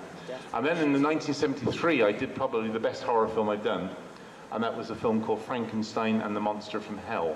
And I worked with a guy called Terence Fisher, who was the sort of the doyen of horror film directors. Then I had a really nice, a really good break. I went into a film called A Clockwork Orange.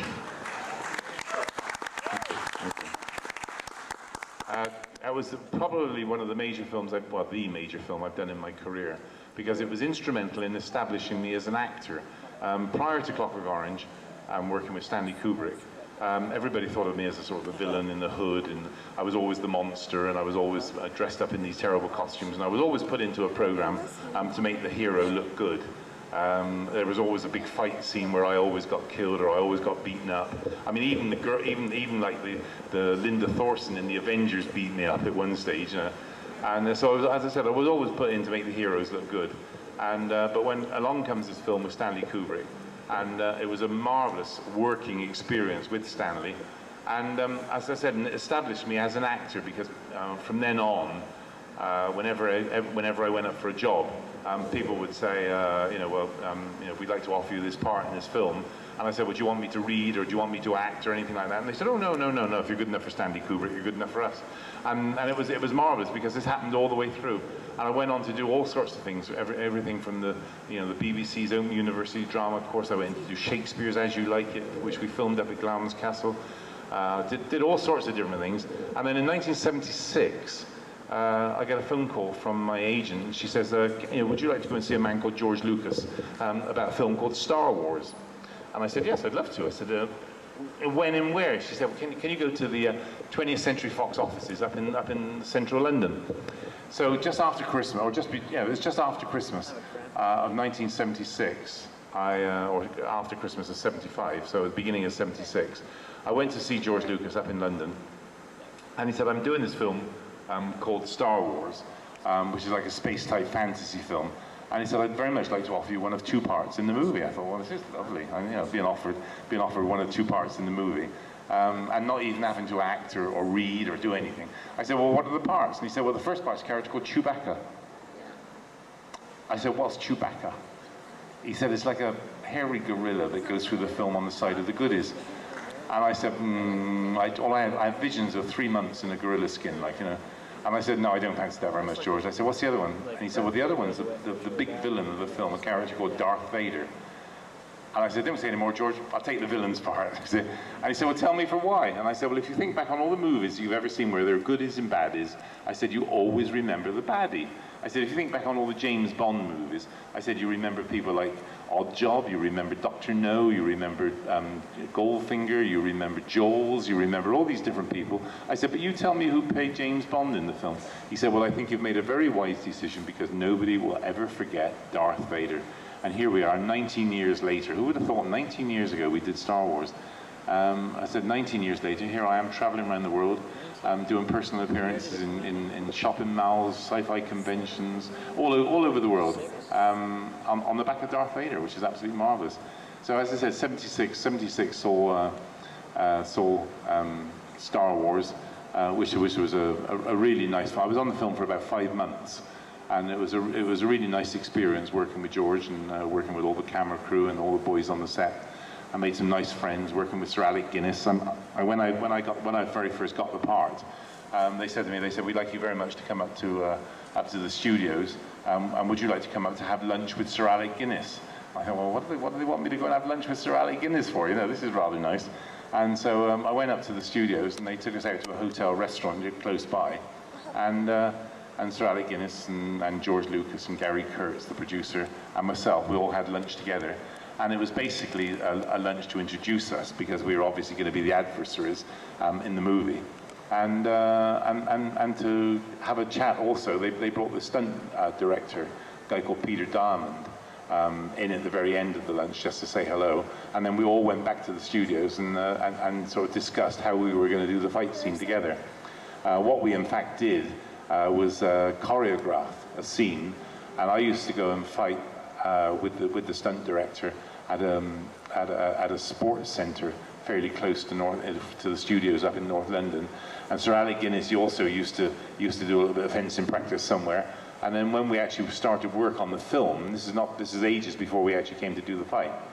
We used to, he used to every so often come up to me and say, "Look, come on, Dave." He said, "Well, should we go in and practice next door?" Or alternatively, I would go up to him, or the stunt director would get the two of us together, and we would go and practice in one of the empty studios. And that's basically how we got the fight scene together. But it was an interesting experience working on Star Wars. But I had 5 months on it, and at the end of 5 months, I'd had enough. And of course, we all, I don't think anybody realized what we were into at the time. It was a nice experience. It was, you could see there was lots of money being spent on all the special effects and all the scenery and things like this. The sets were absolutely fantastic.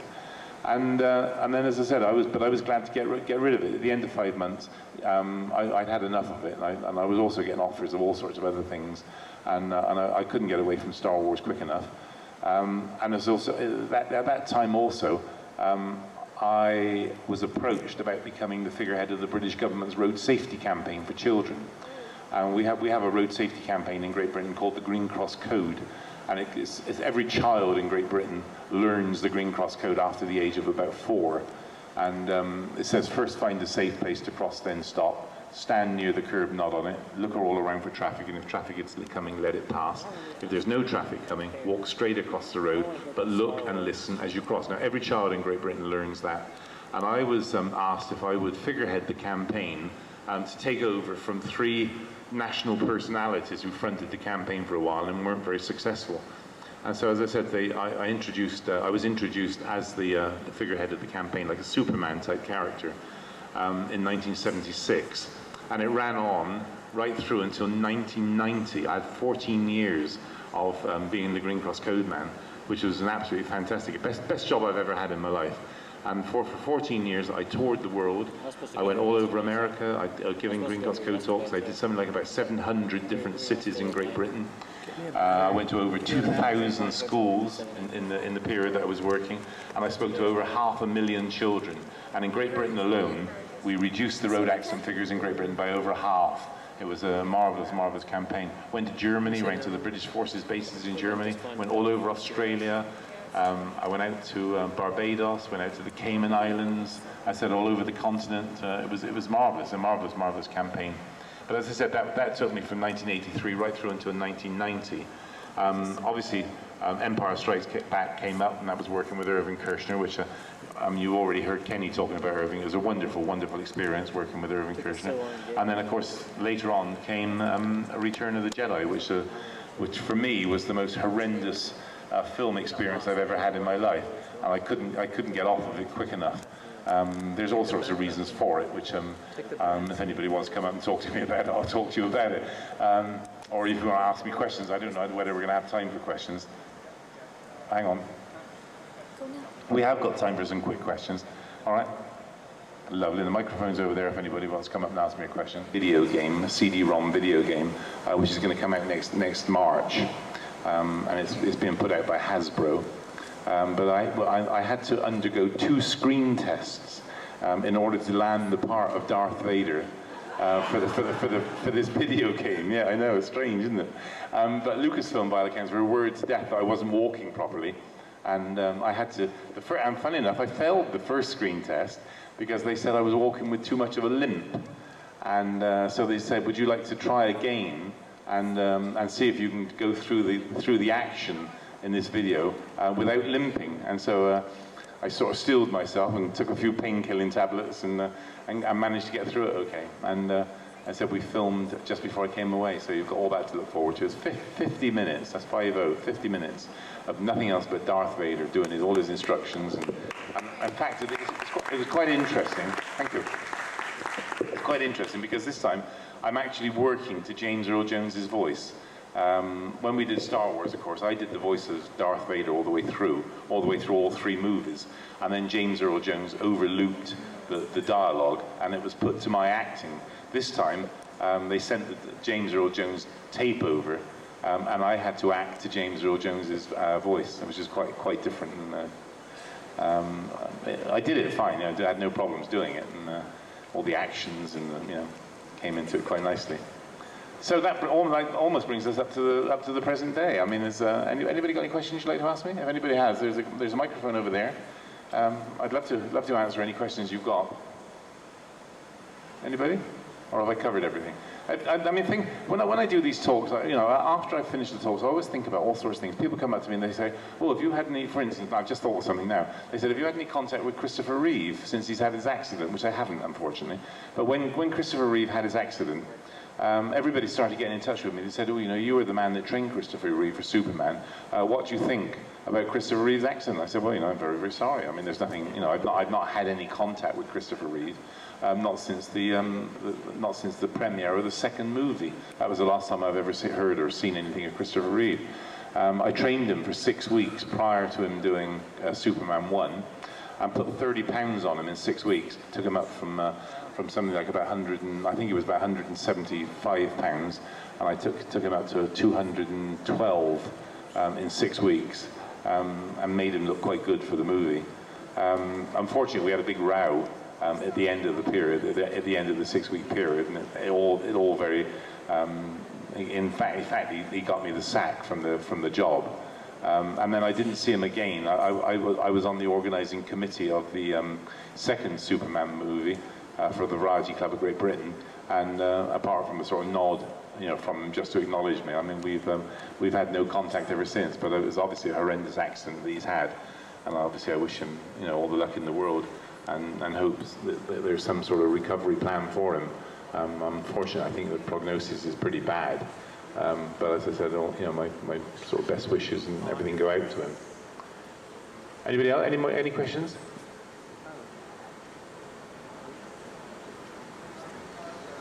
I can't. There's a microphone just there. Would you like to come in? Yeah, I wanted to know how you liked working with Peter Cushing.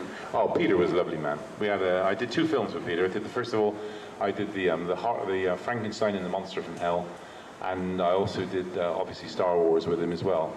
I went and saw him, actually, funny enough, about 18 months before he died. Went down to interview him for a magazine interview, and spent a marvelous afternoon interviewing with him and talking with him all about his career and his early days in the film and acting business. He was really a super guy. He was the most sympathetic and considerate person I've ever worked with as far as the film is concerned. I mean, things that we would normally think of. He was, it was uppermost in his mind. I mean, for instance, he used to smoke a lot. He used to smoke an enormous amount. But so that he didn't give any problems to the makeup people, when he was smoking, he always used to wear white gloves, so that his hands wouldn't become nicotine stained, and that the makeup people then wouldn't have to make his hands up. And it was like, and then also when we worked with Carrie Fisher for the first time, he would go out of his way to explain everything that was happening on the set, because it was her first film. And he would do everything he possibly could to explain, where the key lights were, and not to let anybody stand in front of you, and not to let anybody get in your key light and things like this. He was really wonderful, wonderful man. We did a scene in Frankenstein, the Monster from Hell, where the monster, which is me, is on the rampage in the laboratory, and Peter Cushing comes into the laboratory. The action is he jumps up onto a table, picks up a chloroform bottle, smashes it in, takes his coat off, smashes it in his coat, and then takes a flying leap off of the table onto the back of the monster, and gets the chloroform coat over the monster's head, and is led across the monster's shoulder. And I'm doing everything I possibly can to shake him off, and then eventually the monster subsides and collapses to the floor. And I remember when we did this scene, at the end of the scene, the whole set stopped and applauded the pair of us for the scene that we did. It was one of the most memorable moments I've ever had in the film business, and I said it was working with Peter was one of the memorable highlights. Anybody else? Yes. Sorry. Go on, tell me. I can repeat it. Oh. I'm sorry, David. Yeah. We just want to let everyone know that we are going to be bringing everybody out in the next several minutes on stage, all 5 of our superstars out behind the black curtain. Everybody, let's come and give them a warm welcome. Right, this will be the last question. A couple extra people. Let's send them on back. We want to greet these guys that come all the way from England to be with us to celebrate the coming of the 20th anniversary of Star Wars and the coming of the new trilogy. Let's come on back behind the black curtain and give these guys a warm welcome. Just really quickly then. Since hopefully Darth Vader, as we know him as Darth Vader, will appear maybe in the last part of the third film that's coming out, have you had discussions about playing that? No, I haven't. My problem is, as I said, I think Lucasfilm are a bit concerned about my walking ability. And also, as I said, I didn't get on very well with them on the last movie. As I said, the third movie was the most horrendous film experience I've ever had. The situation now, of course, is that I've just now done the Star Wars video playing Darth Vader again. That's the first time in 13 years. And I'll tell you, an interesting thing was they flew the suit over from San Francisco, and they also flew a dresser over from San Francisco to dress me and look after me. And the suit, after 13 years, fitted like a glove. It was absolutely lovely. I was thrilled to bits. And which, as I said, it would please me no end. But now, as I said, now that I have the operation, and hopefully I'm going to be walking properly, and having, as I said, done the Darth Vader appearance, or done the Darth Vader video game, I would think that I would stand quite a good chance of doing Darth Vader when Darth Vader comes into the movies. I hope so. As you know, George is doing 1, 2, 3, episodes 1, 2, 3. Darth Vader's obviously got to be in episode 3, possibly 2, but not 1. I think 1 will go, but I think they're talking about going back 40, 45 years before Star Wars. And so, as I said, I think I'll with a bit of luck, keep your fingers crossed, write to George and say, you've got to use Dave Prowse's Darth Vader, don't use anybody else. And perhaps they'll offer me the part. Anyway, can I say a great big thank you to everybody. It's been really nice talking to you all. Dave, if you wouldn't mind staying up on stage, we're going to bring out some of your compatriots here. Thank you very much indeed. Thank you. Let's start the fanfare that you're all so familiar with. Okay, let's bring out our 4 superstars. We have 1 on stage. Warwick Davis, Wicket the Ewok from Return of the Jedi. Go on. Kenny Baker, R2-D2, Star Wars, The Empire Strikes Back, and Return of the Jedi. The mighty Peter Mayhew, Chewbacca. And last but not least, Jeremy Bulloch, Boba Fett. Give him a warm welcome.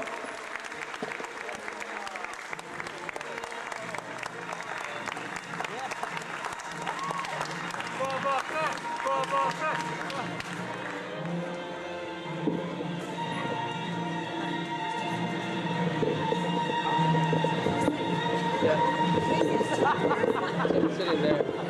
Someone sitting there. You can have that. Stop. I didn't know Norman Wisdom was here.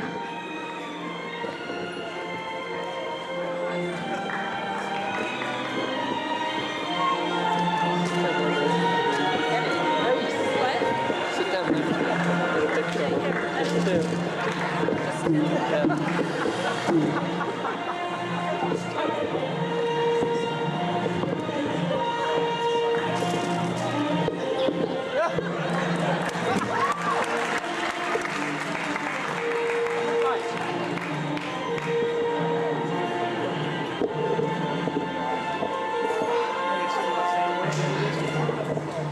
Right. Thank you very much indeed, ladies and gentlemen. I'm afraid that we must now go. Thank you.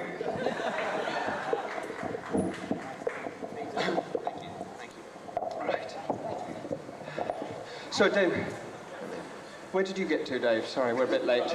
I was actually on 1974 when you came in. We got years, yeah, didn't we? Well, 1974. 1974 was a great year. I was 3. Were you? I was 4, please. Come on. 3, Jeremy. I was 3 years old in 1974.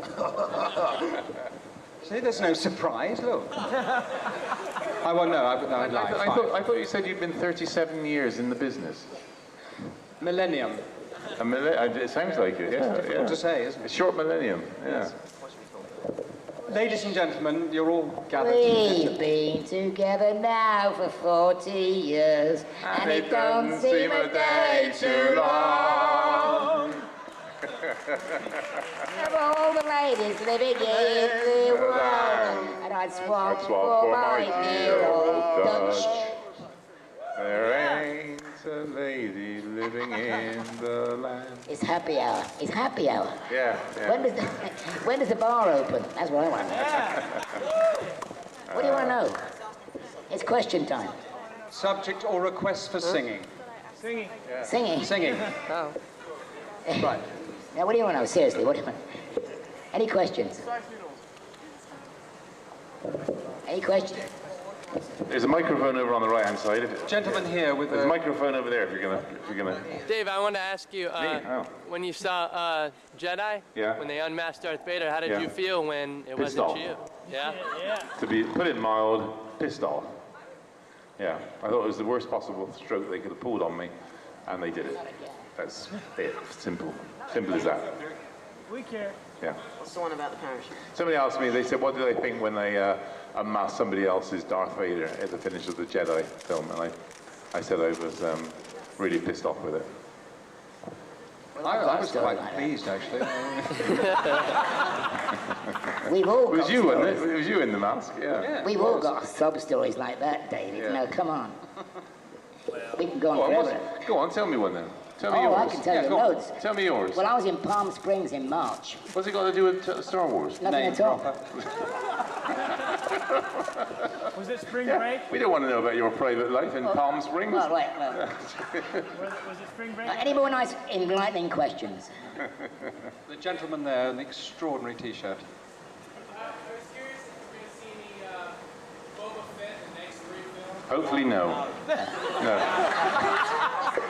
Yeah, he'll be there. Really? Yeah. When did you hear? He's cheap.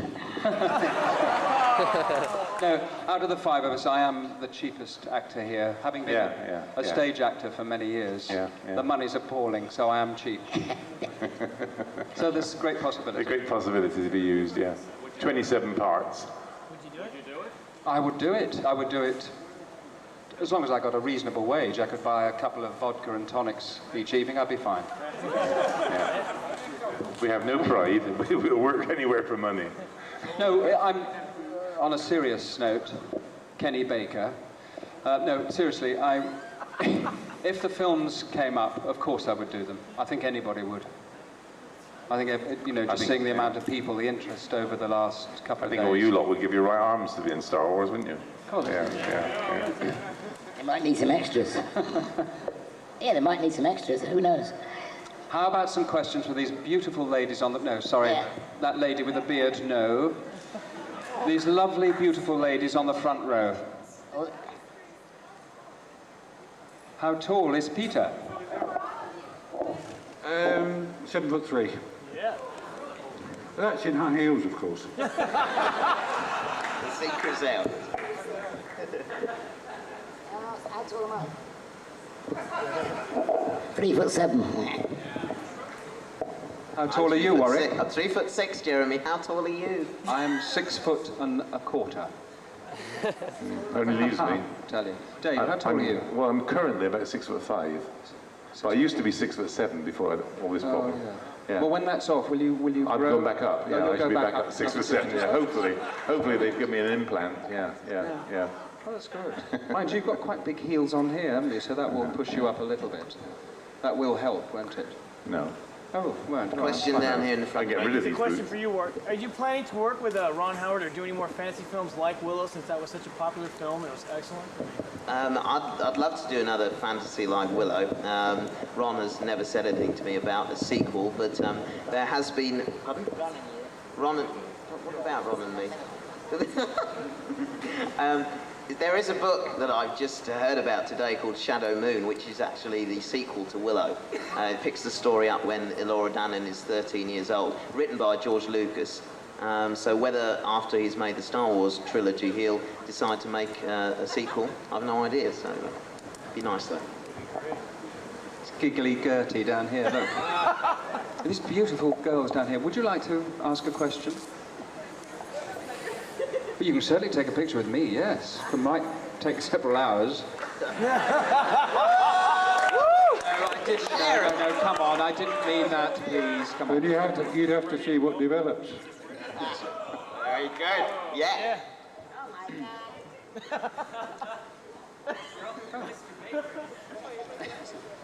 Don't mind about this, do you? Yes, just carry on, Jeremy, you know. Yes, just carry on, we'll go over here. Ladies and gentlemen, Mr. Jeremy Bulloch, superstar extraordinaire. The 4 degrees. Hey, Jeremy, you're blushing. No, that's makeup. Come on, chaps. Everybody, isn't it? Giggly girls.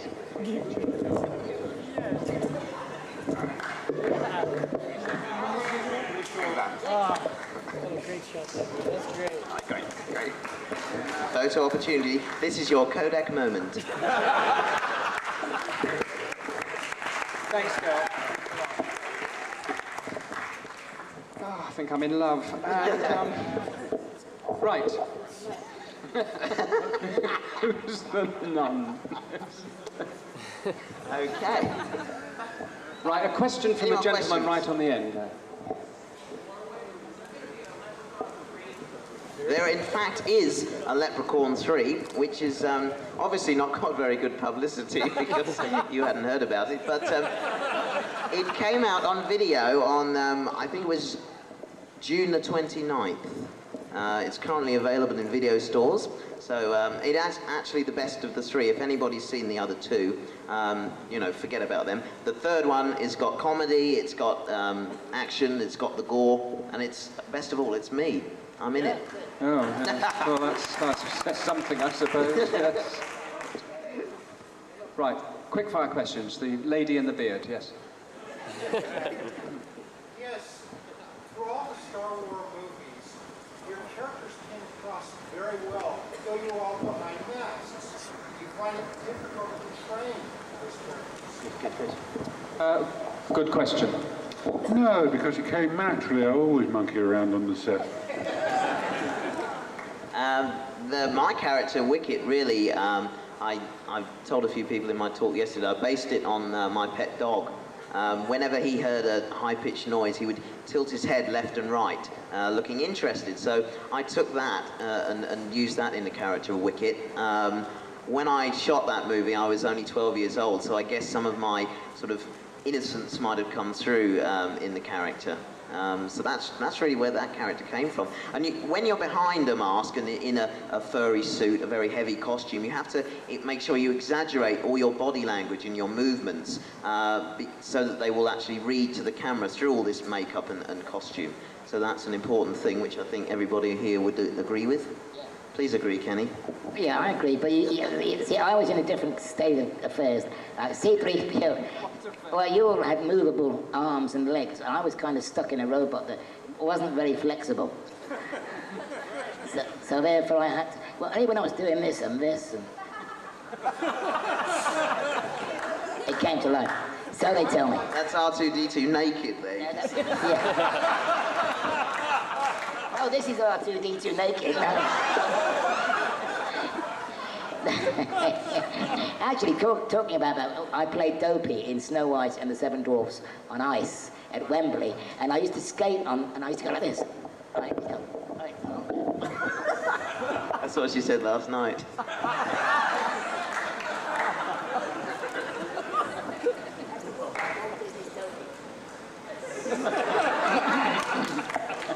Was that before you had a drink? Should we carry on? Yeah, but carry on. But that's what you got to do. You got to overact, really, and over, you know, to try and get it through the mask or through the costume, and hopefully it comes across. Oh, so you were overacting in I was, the yes. films, I'm stage struck. Yeah. Mm. Oh, you've got class, Ken. You've brought the tone right down. I've been told that before, yeah. Yeah. A classy ass. Classy ass. Classy ass. Any more questions? Yeah, I got one for you. You've all worked on stage, film, and TV. What do you prefer the best? Well, for me, I prefer working in the theatre. I mean, there's nothing. It's rather like here. It's a live audience. You don't know what the. Yeah, most of it. Yes, you are. Just. Most of it. No, the reaction can be different every night. Every performance is different, and therefore you adjust your performance to that audience. You don't do it the same every night. If someone's suddenly coughing, a coughing fit, you pull back, and through the coughs you whack out the next line, and that's how you do it. And that's why I prefer live. Although, of course, filming something like Star Wars is something else, really. I'm flying back to, well, we're all flying back tomorrow, and we fly overnight, as you probably well know. So we miss a night's sleep, we just keep flying. Then we arrive at about midday on Tuesday, jet-lagged probably, and I'll be working on Tuesday night in a hotel on the Isle of Wight, which is an island off the south coast of Ireland, of England, I mean. So, but that's the kind of thing I do. I do cabaret. I do stand-up cabaret, gags, sing a few songs, tell a few jokes. Oh, that's what you were doing this afternoon, was it? And play the harmonica and the vibraphone. Yeah. And I'm more at home in that, to be honest. I enjoyed doing that with a live audience, as Jeremy just said, because you get immediate feedback. I mean, it's not easy working to a blue screen. That's another problem. You're working to nobody. There's nothing there, just a blue screen. And you have to imagine what could be there. That went down well, didn't it? How are ticket sales for the cabaret, by the way? Oh, they're there. They're a ready-made audience. Yeah, I think, have you used the joke that you finished your I've used presentation? It once. You've used that. Any more jokes? There's a guy that wanted a question. Oh, you, that was it, yeah. Pardon? No, I don't. My son does. No, certainly we get sent an awful lot of material, different magazines, and yes, you do keep up with the story. I do. I tend to read more information that people will send you and saying, have you seen in the comics that Boba Fett is being featured in this particular story? So I do keep up with that. Yes. Dave. No, I don't. No, I don't. I don't read any sci-fi whatsoever. I've never seen an episode of Star Trek. Not one single episode of Star Trek, and I've never seen a Star Trek movie. But I do love the Star Wars sequence. And to be perfectly honest, I've not liked many of the other sci-fi movies that have come around. I've never. I mean, things like Buck Rogers in the 20th Century, I hated. I thought that was a terrible movie. Battlestar Galactica, I hated. Dave, you're depressing me. Help. No, but that's just me. It's not my. I never really thought of Star Wars as being real sci-fi. I thought basically it was what I call space fantasy, and as I said, it was a complete departure from what I call true sci-fi. Quality, not quantity, like Star Wars. Quality, that's right. Well, didn't you enjoy, say, something like Back to the Future? That ride we went on. Oh, that was nice. Yeah. Yes. Yeah. And Star Tours. Yeah. And those other signs. I mean, that's all part of it, isn't it? Is it? Yeah. Oh. Yes. And the enjoyment of it. And you enjoy being here. Yes. Oh, this is different. This is completely different. This has now turned into a psychology program. This is a one-to-one rapport, isn't it, with the audience? This is, well, 1 to 250. He's having enough. Right, now we've just got time for a couple more questions now. Would you like to pick? Once more, the attractive lady in Yes. the azure blue. Indeed. Yeah.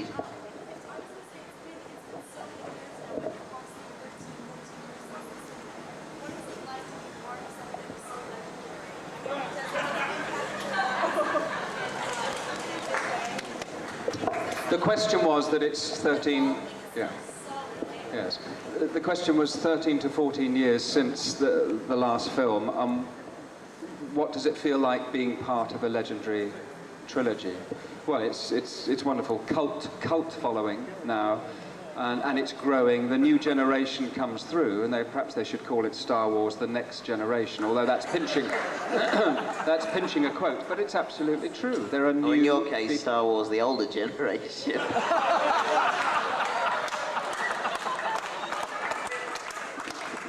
Now, I've told you before not to interrupt grown-ups, all right?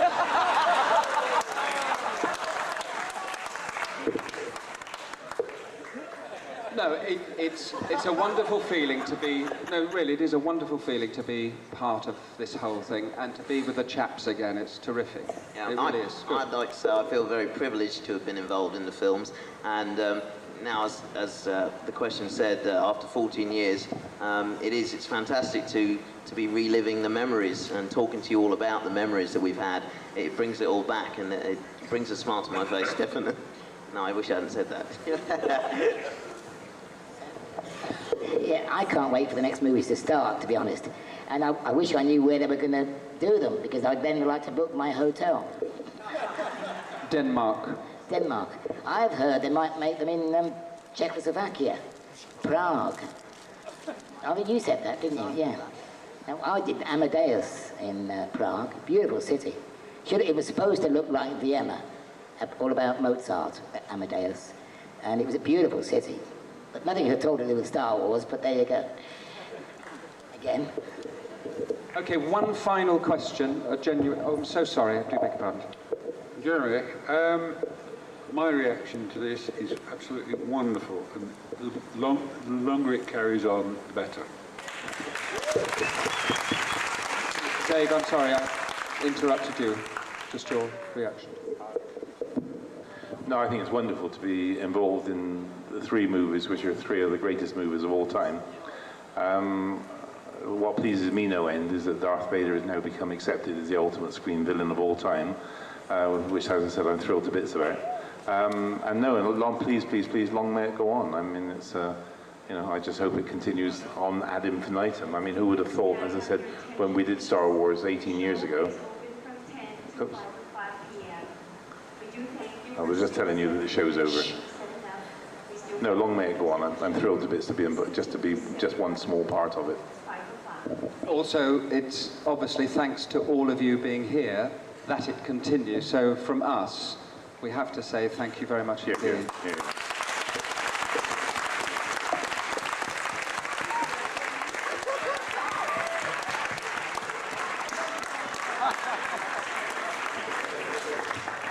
Thanks, everyone. Have a safe trip home. Let's give one more round of applause for these guys coming all the way from England.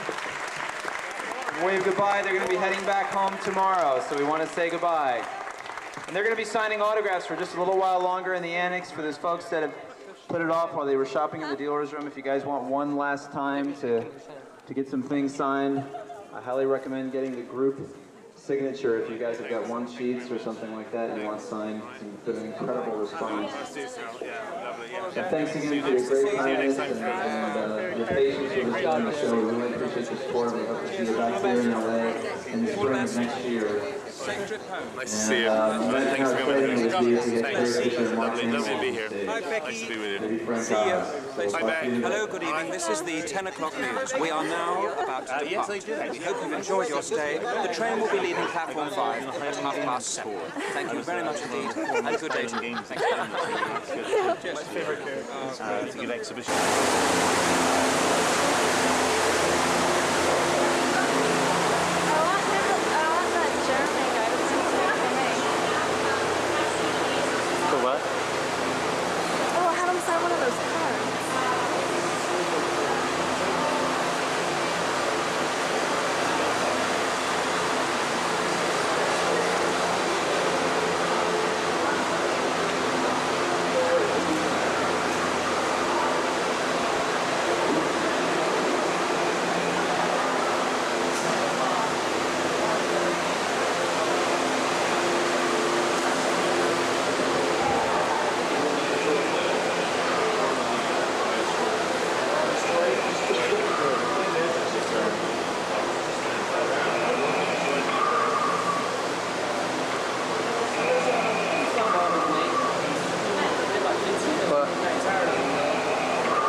righteous. Same five basically is supposed to be done. There's like 3 different scales. There's this scale, there's a medium scale, there's a small 1-inch scale. They just did castings for all that. Wow.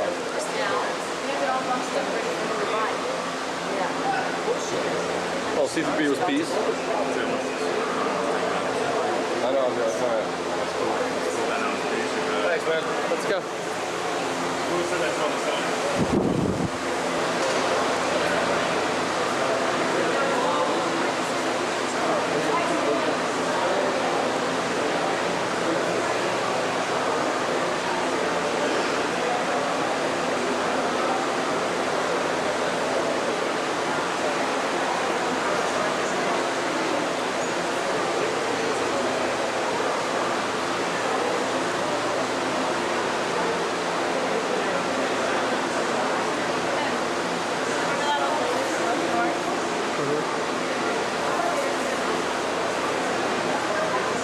Who cares about that?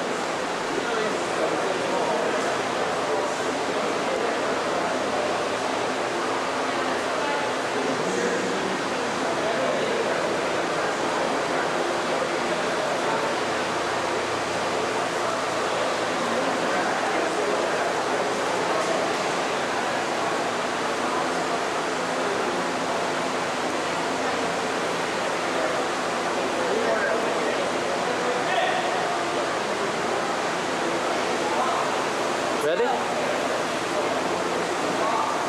Working on it's definitely worthwhile stopping by and saying hello and signing autographs in front of the black curtain, in the middle of the black curtain in the front area, next to T-Stand Suite. Sydney, the designer for Blade Runner, is one person as responsible as Ridley Scott for the incredible visuals of Blade Runner stuff with Sydney, also worked in 2010, Tron, and Aliens. In the annex area, to the left of the black curtain, we have men behind the man signing their last autographs before they head out to England. So if you want to meet our 5 Star Wars stars before they go back to England, and we're hoping to do this again, but this is your chance. If you want to come back to signing autographs right now, back in the back area, the black curtain area, if you don't have your ticket yet, you're going to want to go to the front of the dealer's room through the bay doors and choose your photo, get a ticket, and come back. There's very minimal waiting in line right now, but if you want to come back and get these guys have a photo or just like my friend, come on back and do it now. There's one guy making stuff up there. This store, he sells at $139.5 out of this Iowa store that's right at the Okay, we drove down this highway, the next morning was gone. If I really want something, I call him. We drove over there as we were getting to LA. There was something going on that we were sure.